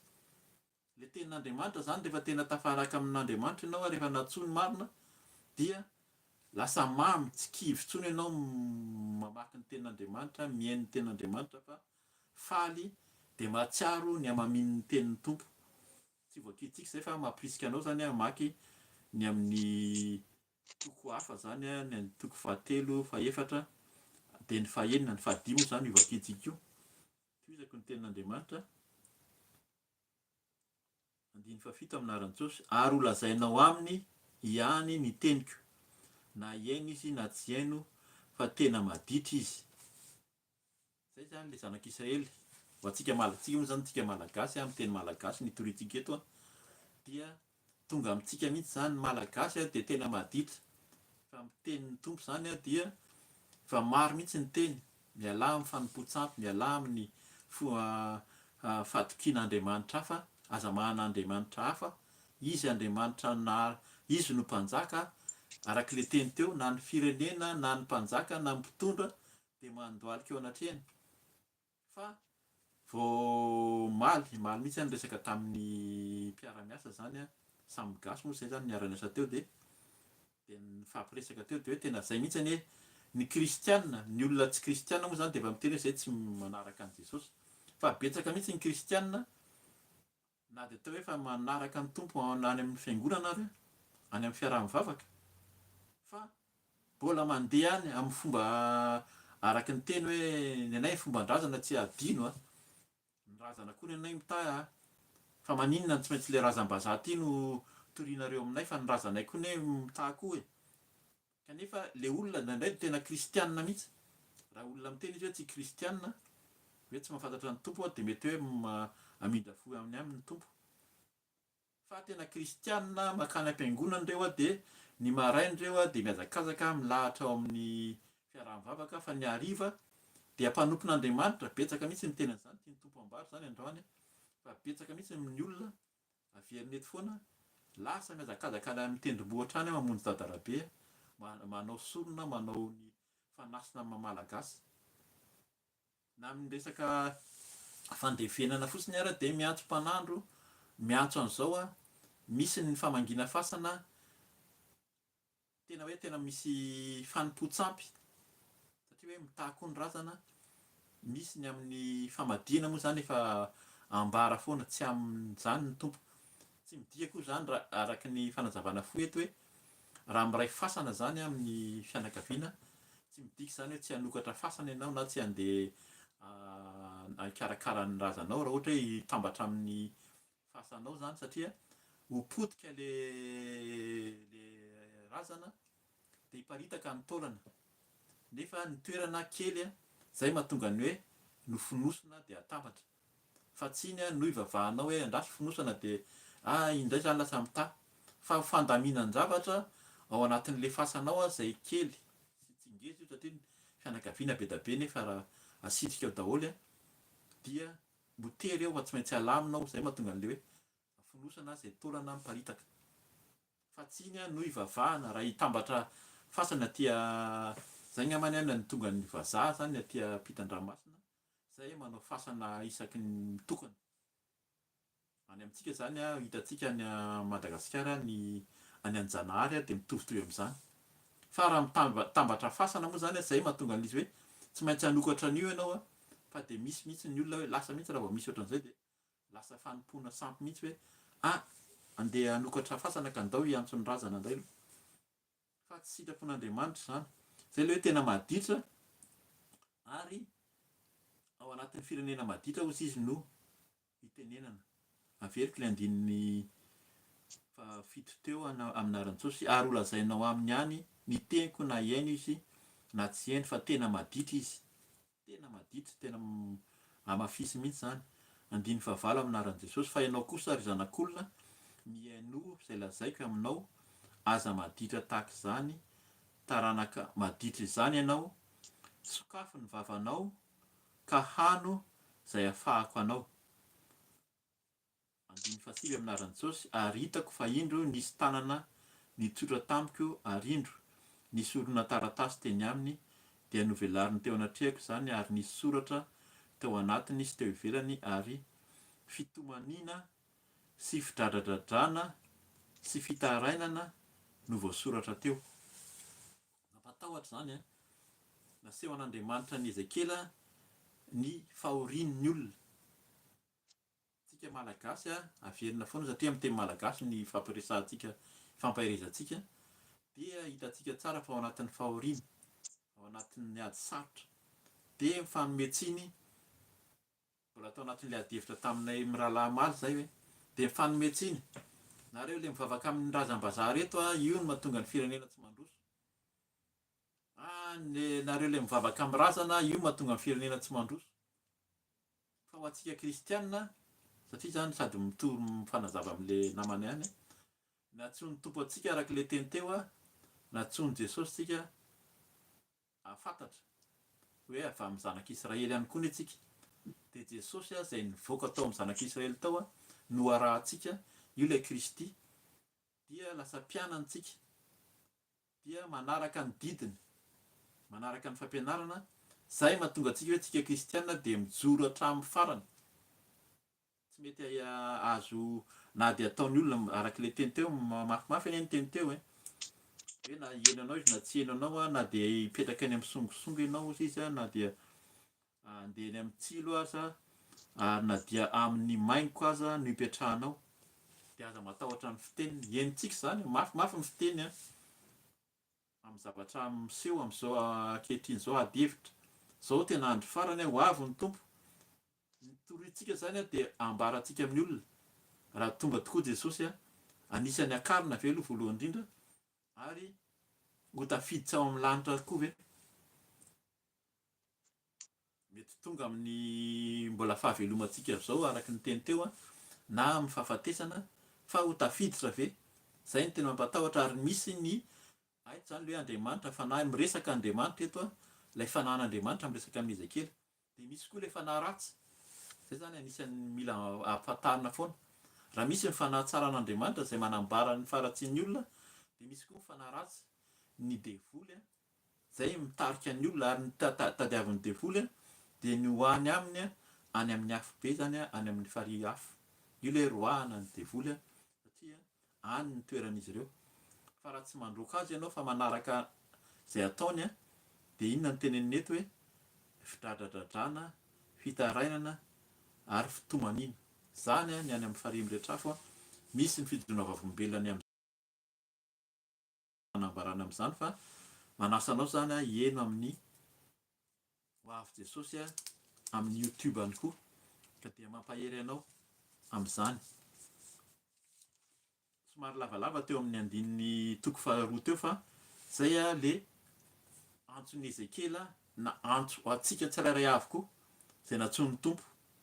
Ary zany no mahatonga antsika tsy miteny. Mafy ny fijerin'ny olona, mafy ireo, maditra ireo, hifanandrana mihitsy hozy izy fa miteny. Ary Jesosy rehefa tonga Jesosy tamin'ny andron'ny Ezekely, fa Jesosy rehefa tonga dia niteny mihitsy hoe maniraka amin'ny mpianany nomeny fahefana, dia amin'ny fotoana na tsy amin'ny fotoana dia mitenena foana hozy izy. 5 aminaran'i Jesosy ny toko 5 zany amin'ny Ezekely. Izao no lazain'ny Tompo Andriamanitra, ity Jerosalema ity dia nataoko eo afovoan'ny jentilisa ka voadidin'ireny tany ireny izy. Nanao ditra tsy nanaraka ny fitsipiko sy ny didiko izy, fa nanao izay ratsy mihoatra noho ny jentilisa sy ny tany manodidina azy. Eny nandany fitsipiko sy ny didiko izy ka tsy nandeha araka izany. Koa izao no lazain'ny Tompo Andriamanitra, satria anareo dia nitabataba nioatra noho ny firenena manodidina anareo ka tsy nandeha araka ny didiko na nanaraka ny fitsipiko, sady tsy nanaraka ny fitsipiky ny firenena izay manodidina anareo aza. Dia izao no lazain'ny Tompo Andriamanitra, indro izao dia izao no manohitra anao ka anao fitsarana eo aminao, eo imason'ny jentilisa. Zay le fahatezeran'Andriamanitra, izy manao fitsarana. Tenin'ny tompo dia izy hoe efa eo ampototry ny azo sady ny famaky. Ho tsaraina araka ny ataony ny olona tsirairay avy ka ilay fitsaran'Andriamanitra mety efa voatsara etỳ tany ety ohatra nataony tamin'ny zanak'Israely. Efa nitsaraina sady dia natao babo raha ao anatin'izany ianao anatin'ny fahababoana. Misy fahababoana araka ilay tsahantsika teo baboan'ny Satana, fatorana. Misy fatorana taon'ny Satana, ny fahotana, ny fahavetavetana, ny fahalotoana rehetra. Zany ny fahababoana voalohany. Fahababoana hita maso koa dia le araka teny teo fidradradradrana, fahoriana. Mandalo fahoriana ohatra ny tsy tafavoaka foana amin'ny fiainana, ohatra ny tsy mahita fiadanam-po. Zany no fahababoana misy amintsika amin'izao fotoana izao. Fa ao anatin'ny fahatezerany tompo ary ino moa teo mitsara ny olona. Tsara ny olona indrindra izay nanda azy sy tsy manaiky ny didiny. Sady efa zanak'Israely araka resantsika teo efa mahafantatra an'Andriamanitra ireo nefa manda. Na ny firenena manodidina azy ary mbola mitsaratsara noho ny nataony, nefa ireo tsy mahafantatra an'Andriamanitra.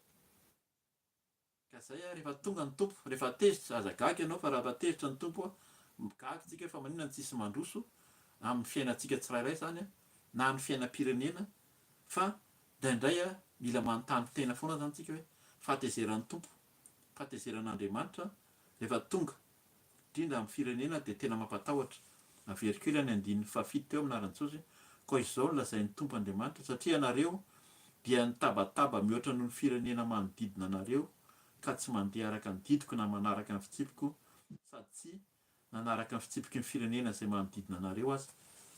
Hitantsika mihitsy fa resaka firenena mihitsy ary satria araka ny teny teo any amin'ny fahababoana ry zareo, any Babilôna ry zareo. Fa babo zany izy ireo dia Ezekela tany no natsoin'ny tompo. Fanamariana kely amin'ny fotoana izay natsoin'ny tompo an'i Ezekela hiteny an'ny zanak'Israely tany amin'ny fahababoana tamin'ny Babilôna no natsoin'ny tompo koa Jeremia izay ny teny na aminany zany nanambara tamin'ny zanak'Israely izay tany tafajanona tao Jerosalema. Raha mahita ny bokin'ny Jeremia tsika zany amin'ny Jeremia dia faminaniana ihany koa izay manambara ny faratsin'ny zanak'Israely izay tafajanona tany Jerosalema. Dia i Ezekela natsoin'ny tompo hanambara ny sitrapony ho an'ny zanak'Israely tany am-pahababoana. Eto dia mitondra antsika hoe tena tia antsika ny tompo, na dia any amin'ny fahababoana ary tahaka ny zanak'Israely na dia tany amin'ny tafajanona teo an-tanàna ary dia na ny raha ampaminany hiteny sy hanambara ny amin'ny faratsin'ny olona hoe zany anie ny anton'izao fahoriana sy tabadabana sy fitomaniana zao, fidradradradrana hoy sisa. Ka izay isaorantsika ny tompo hoe maninona no meny aty tany lavitra aty zany izay na ho an'ny olona amin'ny Madagasikara fa betsaka koa ny mifo na amin'ny toeran-kafa amin'ny fahatreran-tany dia anirahan'ny mpanompony hanambara ny fahaloton'ny olona hiverina amin'Andriamanitra ao anatin'ny fahababoan'ny Satana. Raha hitantsika ny zavatra miseho rehefa roahana ny devolina rehefa tonga tena mibebaka ny olona dia tena tsy manaiky mihitsy ny devoly hiala tao. Aseho zany any amin'ny tantaran'i Jesosy amin'ny Matthieu, Marc, Luc, John fa misy zany amin'izao fotoana izao amin'ny fiaraha-mivavaka maro. Tsy mety miala ny devoly fa roahana, ary raha tsy miambina ilay olona rehefa voaraoka izy dia rehefa lasatra izy raha ray izy ny tao dia maka fito izy miverina avany. Ka izay mila mitandrina koa zany tsika ny amin'ny efa hoe manaraka ny tompo sy amin'ny fiantsoan'ny tompo. Andininy fahavalo amin'ny anaran'i Jesosy dia izao no lazain'ny tompo Andriamanitra, indro izao dia izao no manohitra anao ka hanao fitsarana eo aminao eo amin'ny mason'ny jentilisa.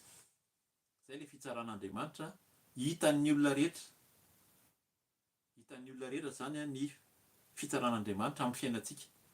Misy ny olona mety mieritreritra milamina indrindra hoe manana ny mety mahana rehetrarehetra fa rehefa jerenao ny fiainam-panahin'ilay olona tena voafatotra.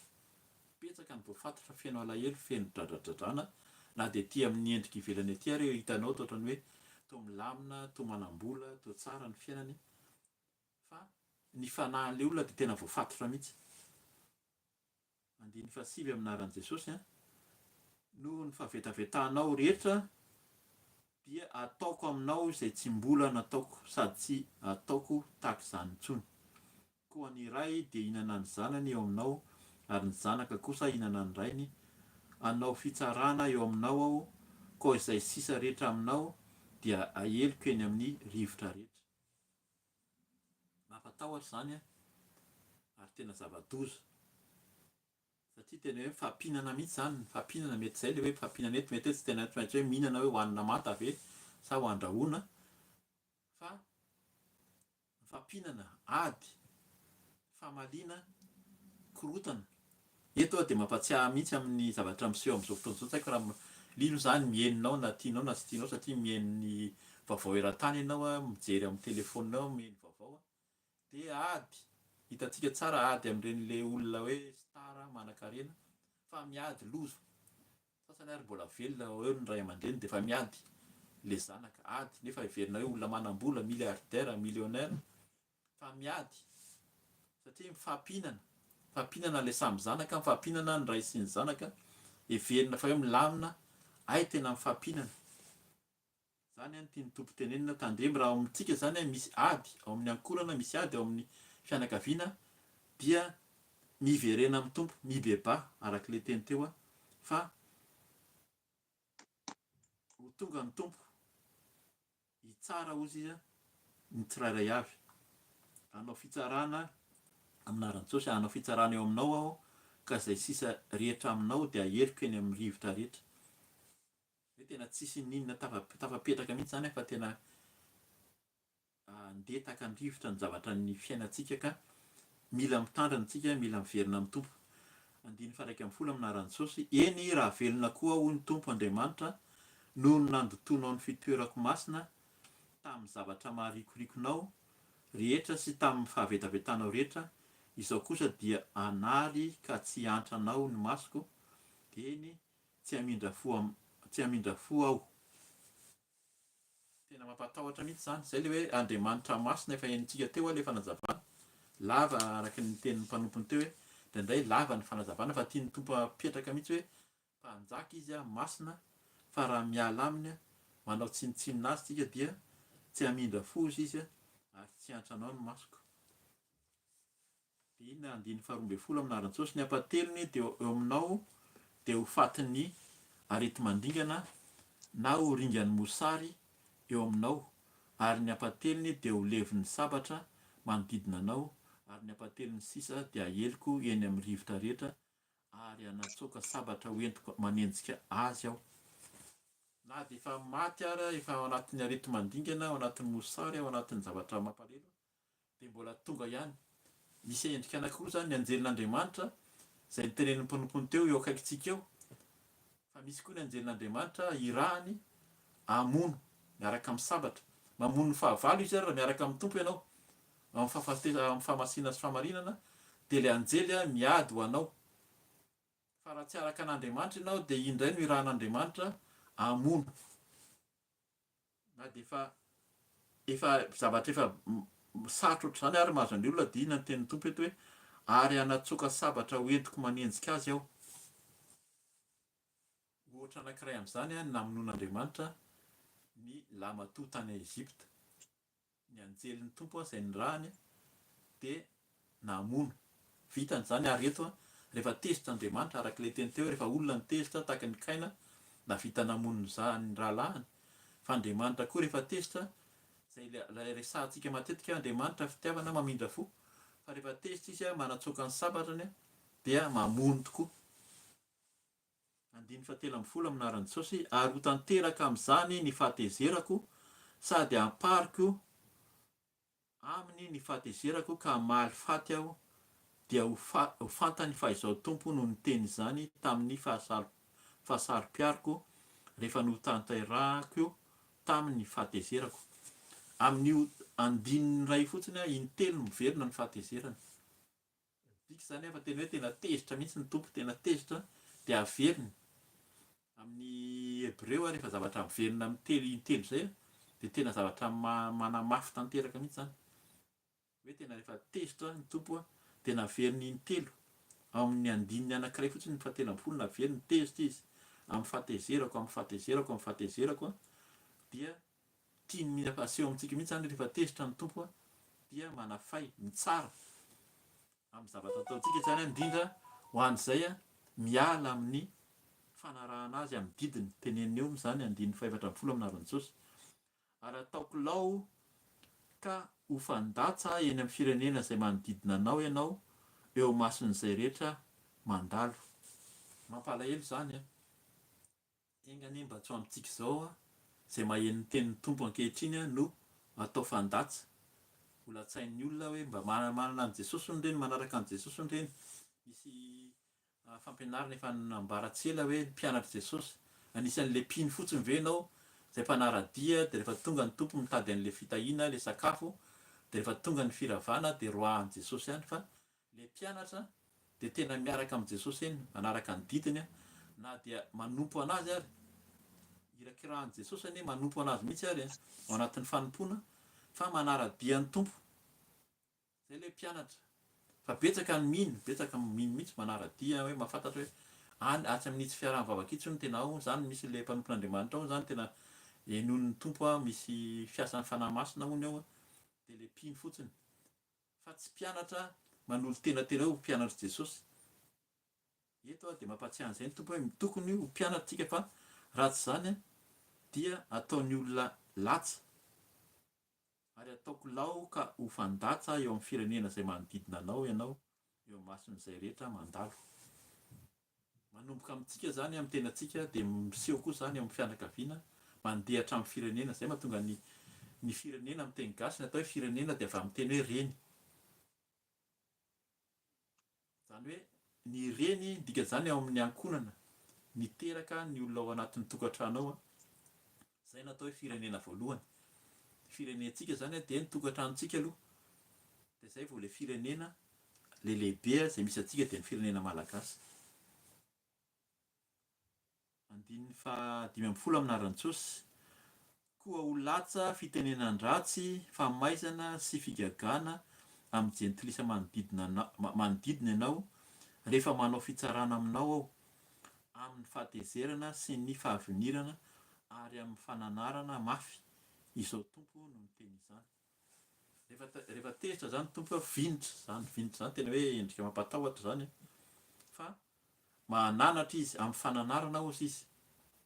Indraindray zany endrika fananarana no ataon'ny tompo amintsika. Tonga amintsika ny teny androany indraindray izy hoe mafy fa maninona miaraka amin'izareo reo dia teny mafy be, tena tsy mba misy teny mpitiavana mihitsy fa totra ny mafimafy foana. Fa hanatsara antsika ny tompo matoa izy miteny mafy. Hiala amin'ny fahotana, hiala amin'ny fahadalana, fa raha tsy izany dia variana. Dia verina hoe mitovy amin'ny izay le hoe tsy mitovy amin'izao tontolo izao intsony. Napetraka aty amin'izao tontolo izao tsika fa tsy mitovy. Fa izay mba tsy hahavariana antsika mahatonga ny tenin'ny tompo mafy sy mampiverina antsika efa nambaratra re am-boalohany ny amin'ny fahamasinan'Andriamanitra ny fibebahantsika dia mbola tohizany eto ny hoe noho ny fananarana ozy izy. Verikely amin'ny fahatezerana sy ny fahavinirana ary amin'ny fananarana mafy. Izao tompo no miteny izany.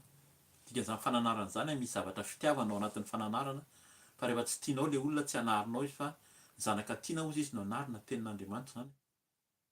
Fa rehefa tsy tianao le olona dia avelanao fotsiny amin'izao izy olona tsy tianao fa raha tianao le olona dia anarinao. Zay mahatonga le hoe anarina raha mifampiteny eto zany tsika tsy hoe izay zany no endry hoe izay metiko fa nasain'ny tompo ny teny araka ny teny azon'ny Ezekela dia miteny ny fahamarinan'Andriamanitra mba tsy ho zahay tokoa no tsaraina koa ao amin'ny Ezekela any teneniko tsy ho vakiaka eto zany fa hoe raha tsy miteny ozy izy dia hiatra aminao izay tsy miteny ny fahotan'le olona ka tsy mihaino. Fa raha miteny ianao ka tsy mihaino izy dia ho tsaraina araka ny henony ihany le olona. Vakiana amin'ny Arantsosy 5 amin'ny Arantsosy. Rehefa alefako ho fandringanana azy ny mosary dia zana-tsipika ratsy alefako handingana anareo izany sady ampitomboiko ny mosary eo aminareo ka ho tapahiko ny mofonareo izay tohanaina. Eto zany le hoe any amin'ny Efesianina misy an'ilay hoe zana-tsipika arovana. Ny tenin'Andriamanitra no fiarovana ny zana-tsipika. Ny finoana, ny fahatokinan'ny tompo, ny fandehana amin'ny fahamasina zany no iarovana ny zana-tsipika. Fa ny devolo no manao an'izay fa eto ka Andriamanitra koa tena mandefa an'izany koa raha ohatra hoe tsy manaraka azy. Fandringanana sy mosary ozy izy dia zany ozy izy ny zana-tsipika ratsy alefako handringanana. Hay Andriamanitra mandefa zana-tsipika koa. Ka izay ny zana-tsipika io alefina kely izy io. Tena tsy hitanao zany hoe avaiza fa tonga dia efa eny aminao eny amin'ny vatanao eny izy tamin'izany no fomba fiady zany fiadiana taloha tamin'izany. Efa mitsatoka eny amin'ny vatanao izy amin'ny tenanao izay vao hitanao. Ka izay ilay izy mila mitandrina zany tsika fa io zana-tsipika io tsy ny devoly ihany. Rehefa tsy manaraka ny tompo ianao ny devoly efa faly efa mametraka ny zana-tsipika aminao. Andriamanitra koa mbola tezitra aminao dia zana-tsipika firy zany dia hany ka tsy zavatra milamina intsony amin'ny fiainantsika fa fidradradradrana, alahelo. Ka izay zany mila hiverenantsika amin'ny tompo. hatramin'ny hoe ho tapahako ny mofonareo izay toanaina. Eto izay ilay mosary na ny aina ary na ny sakafo ary zany tsisy intsony. Amin'izao fotoana izao mety hoe mibetsaka mihitsy ny sakafo eran-tany fa rehefa tonga ny loza voajanahary dia efa manomboka mitaraina mihitsy izao ny olona. Maina izao ny tany eraky ny Eropa aty ilay mpamboly, ny fambolena. Rehefa tonga ny ady tany Ukraine dia ilay fambolena mihitsy ny lasa tsisy intsony, lasa niakatra daholo ny vidin'entana. Satria nipotehan'ny Rosia zany ny tondra-drano, ny horohoro-tany, ny volcano zany rehetrarehetra zany mahatonga ny fahatapahan'ny mofo izay toanaina hozy izy. Fampatsiahivana kely zany fa rehefa tapaka io, iza ny tena mofonaina hozy izy. Jesosy ilay mofo.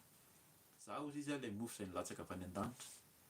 Tsy ilay mana izay manon-drazanareo ilay Israely zany mana tany amin'ny efitra, fa izy ilay mana izay nilatsaka avy any an-danitra. Ka raha raisinao Jesosy arak'ilay vavaka efa natao teo tsotsika ny rany, izay ny fanekenana vaovao amin'ny fanarahantsika azy. Tafiditra lasa zanak'Israely tsika, lasa zanak'Andriamanitra rehefa misotro ny rano Jesosy. Zay fanekena, zay ilay fanekena vaovao.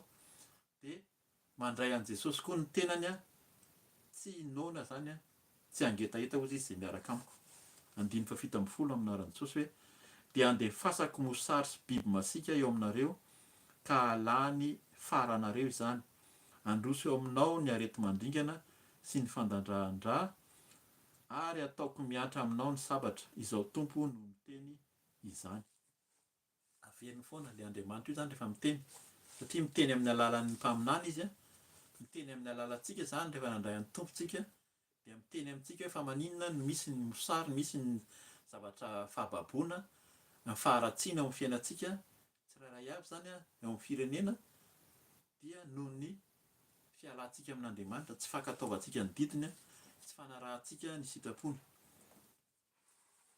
Alohan'ny hamakitsika ny tenin'Andriamanitra amin'izany hoe rehefa tena manaraka ny tompo tokoa zany dia inona moa zany no tokony atao. Ty Ezekela ty dia misy hatrany amin'ny 7:30.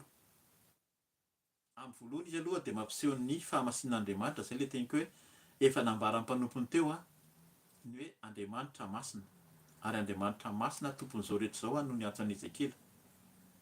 Dia asehony eo zany ny fahotana, ny fahavetavetana. Izay no mahatonga nandren'ny olona zanak'Israely baboana sy nandeha tamin'ny fidradradradrana, amin'ny falotoana, amin'ny mosary, ny amin'ny tsy fihinanana sakafo sy izy amin'ny fahotana zany. Ny fahavaboana arak'ilay tenintsika teo dia ny Satana izay mangeja ny fiainantsika. Mety tsy hitantsika zany fa tsapanao mihitsy zany fa ny devoly dia tsy kely lalana. Ary mitady izay harapana hozy izy na amin'ny fotsika na amin'ny fiainantsika andavanandro. Hitantsika zany fa tena misy olona rehefa tena iasan'ny fanahy ratsy zany ny olona sasany dia mahavita mihitsy amin'ny fanompoan-tsampy, amin'ny ody sy ny rehetrarehetra, mitady ny olona izay tsy manana ny tompo. Fa raha manana an Jesosy ianao arak'ilay teny teo dia ny rahan'i Jesosy aloha fa mandrakotra anao. Izay ilay natsotsika teo ny anjeliny koa miambina. Fa raha tsy miaraka aminy dia iza na izy ary ilay Andriamanitra ary maniraka ny anjely hamono. Fa rehefa miaraka amin'ny tompo dia ny anjeliny miambina. Ary anak'izay koa dia amboariny, rehefa miaraka aminy dia amboariny. Izay ilay ananatra izy. Dia ny fananarana voalohany ataony dia tonga ilay tenin'ny tompo amin'ny alalan'ny mpanompony, amin'ny alalan'ny fanahy masina. Rehefa tonga ny fanahy masina io dia io nampatsahantsika ny marina hozy izy. Ary ilay fanahy masina io no analantsika ny amin'ny falotoana rehetra. Ka anamboatra izy. Dia izy ny amboariny ny olona tsirairay avy, ary ny amboariny koa dia ny endrika fanompoana. Ankoatra ny fanamboaran'ny olona ny tenan'ny olona zany, indray manko hoe namboarin'ny tompo ako dia novaina, fa ny endrika fanompoana mihitsy, fanompoana anazy zany.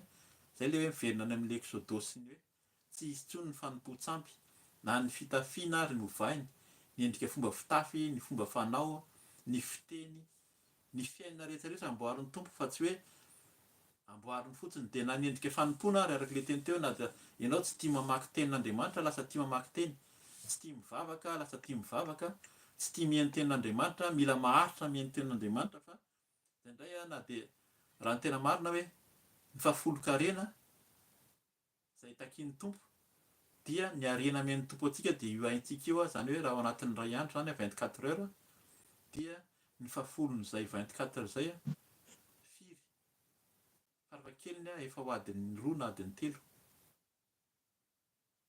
dikan'izay raha maharitra mivavaka amin'izay fotoana izay hoe ianao amin'ny fiainanao isan'andro mitady an'Andriamanitra manome an'ilay fahafolo-karena fa tsy hoe tsy maintsy vola be foana dia ohatrinona ny vola miditra amiko na ohatrinona ny vokatra ataoko dia izay ny fahafolo-karena. Fahafolo-karena voalohany dia ny aina omeny anao dia mila mitady azy zany resaka mihaona aminy fe ianao maharitra fa misy hita moa zany tamin'ny fiaraha-mivavaka teo aloha vao manomboka ny toriteny dia efa manangan-tanana daholo zany le olona eo amin'ny loha eo na ohatran'izany mijery famantaranandro hoe haritra adiny firy ny toriteninao raha pasteur na ny mpanompon'Andriamanitra ianao misy sasany ianona rehefa mitory dia tena lava mihitsy ianona ny tena tiako izy indray zao nitory androany fa ny anazy tsy lava fa vetivety ankabeazan'ny olona moa zany rehefa ao anatin'ny toriteny dia eo ilay tena fanaovana torimaso mihitsy ary rehefa hoe louange rehefa hoe hira na rehefa hoe anao zavatra hafa dia tsy misy matory fa rehefa tonga ny tenin'Andriamanitra ampatorian'ny satanako moa fa zany tena marina ampatorian'ny devoly dia mieritreritra hoe zako matory tsy tiako ny toriteny fa ilay satana mihitsy nefa mamatotra ny olona izay ilay babo ohatran'ny any Babilôna zany efa babo ao ianao ka mila afahana mila miala ao anaty Babilôna ao dia inona ny tenin'ny tompo izay nahatongavantsika maranantsika ny tenin'ny tompo hoe ahoana ny alana ao Babilôna zany rehefa miverina amin'ny tompo dia nizaniza ozy izy ny tompo dia tsy manadino nizaniza mianiry fatratra ankatoy sy anaraka ny didiny sy atoky azy tanteraka dia ho hita eo zany fa ameny ny fahatsarana sy ny fahasoavana ameny tompo zany zay ny omeny zany fa rehefa aza tonga amin'ny fahatezeran'ny tompo raha ny fahatezerana satria miala aminy rehefa tsy manaraka azy zany dia ny fahatezerany fa rehefa manaraka ny didiny dia inona ny teniny voakitsika ny ao amin'ny Ezekela 4:30 ny andininy 2:20 ka hatramin'ny 2:30 tsy hamaky ny Ezekela manontolo moa tsika fa tsara eto za manomboka eto hoe amin'ny faraparan'ny Ezekela zany manomboka amin'ny 3:30 dia hoe afatra ho fampanantenana indray nataon'ny tompo afatra fampanantenana amin'ny teny frantsay hoe message d'espérance hoe tena misy fampanantenana nataon'ny tompo rehefa mitodika aminy olona zany raha vakitsika ny amin'ny andininy 5 fahatezerana nataon'ny tompo any fa ary amin'ny andininy 4:30 aty zany izay vakitsika andininy 2:20 hitatsika hoe niza miverina amin'ny tompo miala amin'ny fahotana manaraka ny didiny dia hitatsika hoe ahoana ny tenin'Andriamanitra izay ambarany tamin'ny Ezekela ihany ilay Ezekela ny rahany teo hitondra famaizana dia izy ihany no nitenenany hitondra teny ho antsika androany raha tena miverina amin'ny tompo tsika vakitsika aminaran'i Jesosy Ezekela 4:30 manomboka amin'ny andininy 2:20 aminaran'i Jesosy koa lazao amin'ny taranak'Israely hoe izao no lazain'ny tompo Andriamanitra tsy noho ny aminareo no anaovako izany ry taranak'Israely fa noho ny anarako masina izay no amavonareo tany amin'ny jentilisa izay nalehanareo ho amasiniko ny anarako lehibe izay no amavonareo tany amin'ny jentilisa dia ho fantany fa izao ny tompo hoy ny tompo Andriamanitra raha miseho ho masina eo amin'ny masiny aho amin'ny ataoko aminareo fa alaiko avy any amin'ny jentilisa anareo ary angoniko avy any amin'ny tany rehetra ka hoentiko any amin'ny taninareo dia ho fafazako rano madio ianareo ka adio ny mba ho afaka amin'ny fahalotonareo rehetra sy ny sampinareo rehetra no anadiovako anareo omeko fo vaovao ianareo ary fanahy vaovao no ataoko ao anatinareo sady esoriko amin'ny nofinareo ny fo vato ka omeko fo nofo ianareo ny fanahiko no ataoko ao anatinareo ka tonga anareo andeha araky ny lalànako sy hitandrina ny fitsipiko ka hanaraka azy. Ary onona any amin'ny tany izay nomeko ny razanareo ianareo, ho oloka ianareo, ary izao ho Andriamanitra reo. Ho vonjeko ho afaka amin'ny fahalotonareo rehetra ianareo, antsoko sy ataoko vokatra ny vary, ary tsy andefasako mosary intsony ianareo. Ataoko vokatra koa ny voankazo sy ny vokatry ny saha, mba tsy ho voalatsan'ny jentilisa amin'ny mosary intsony ianareo. Dia ho tsarovana-reo ny lalan-dratsinareo sy ny fanaonareo tsy mety, ka aharikoriko anareo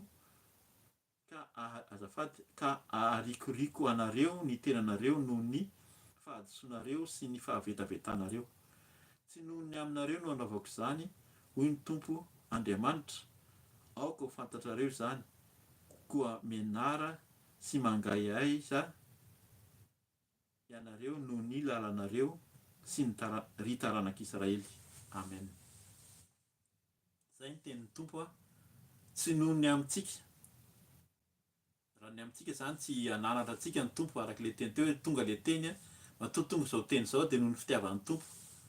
Tsy noho ny fahatsarantsika fa noho ny famindram-pony, noho ny anarany ary. Noho le anarana izay ambony anarana rehetra. Araka le teny teo izy le mpanjaka ozy izy. Ny Tompo no mpanjaka. Anazy izao rehetra izao ary masina izy. Efa voateny teo izay averin'ny Tompo eto izany. Noho ny fahamasinany dia tsy avelanao afa-baraka ny anarany. Fa raha tena mitondra ny anarany tsika, raha ohatra moa zany tsika misafidy hoe za tsy hitondra ny anaran'ny Tompo, dia ny devoly no hiasa. Fa raha tahaka ny zanak'Israely mitondra ny anaran'ny Tompo, tsika zany kristianina manaraka an' Jesosy Kristy dia tafiditra hoe lasa mpiara-miombona mpandova.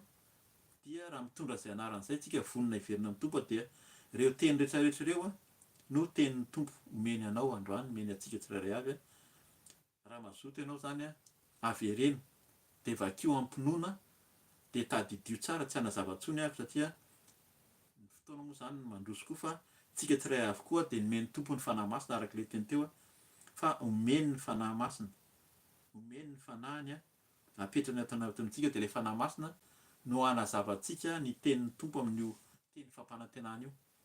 Mba tsy ho very foana io zany, tsy handeha fotsiny koa, fa mampanantena antsika ny Tompo, fa aza velan-dalo ny teny fampanantenana, fa raiso ny teny dia ampiaro amin'ny fiainantsika, fa ho hitanao izy ny voninahitr'Andriamanitra, dia ataoko hitan'ny olona ny mahasamihafa manompo sy ny tsy manompo tenin'Andriamanitra daholo zany. Ka dia misaotra tompontsika ny amin'ny teny izay tonga androany, voninahitra ho an'Andriamanitra irery ihany, dia averiko amin'ny mpanompo ny mama Felicia zany ny teny, ny fotoana.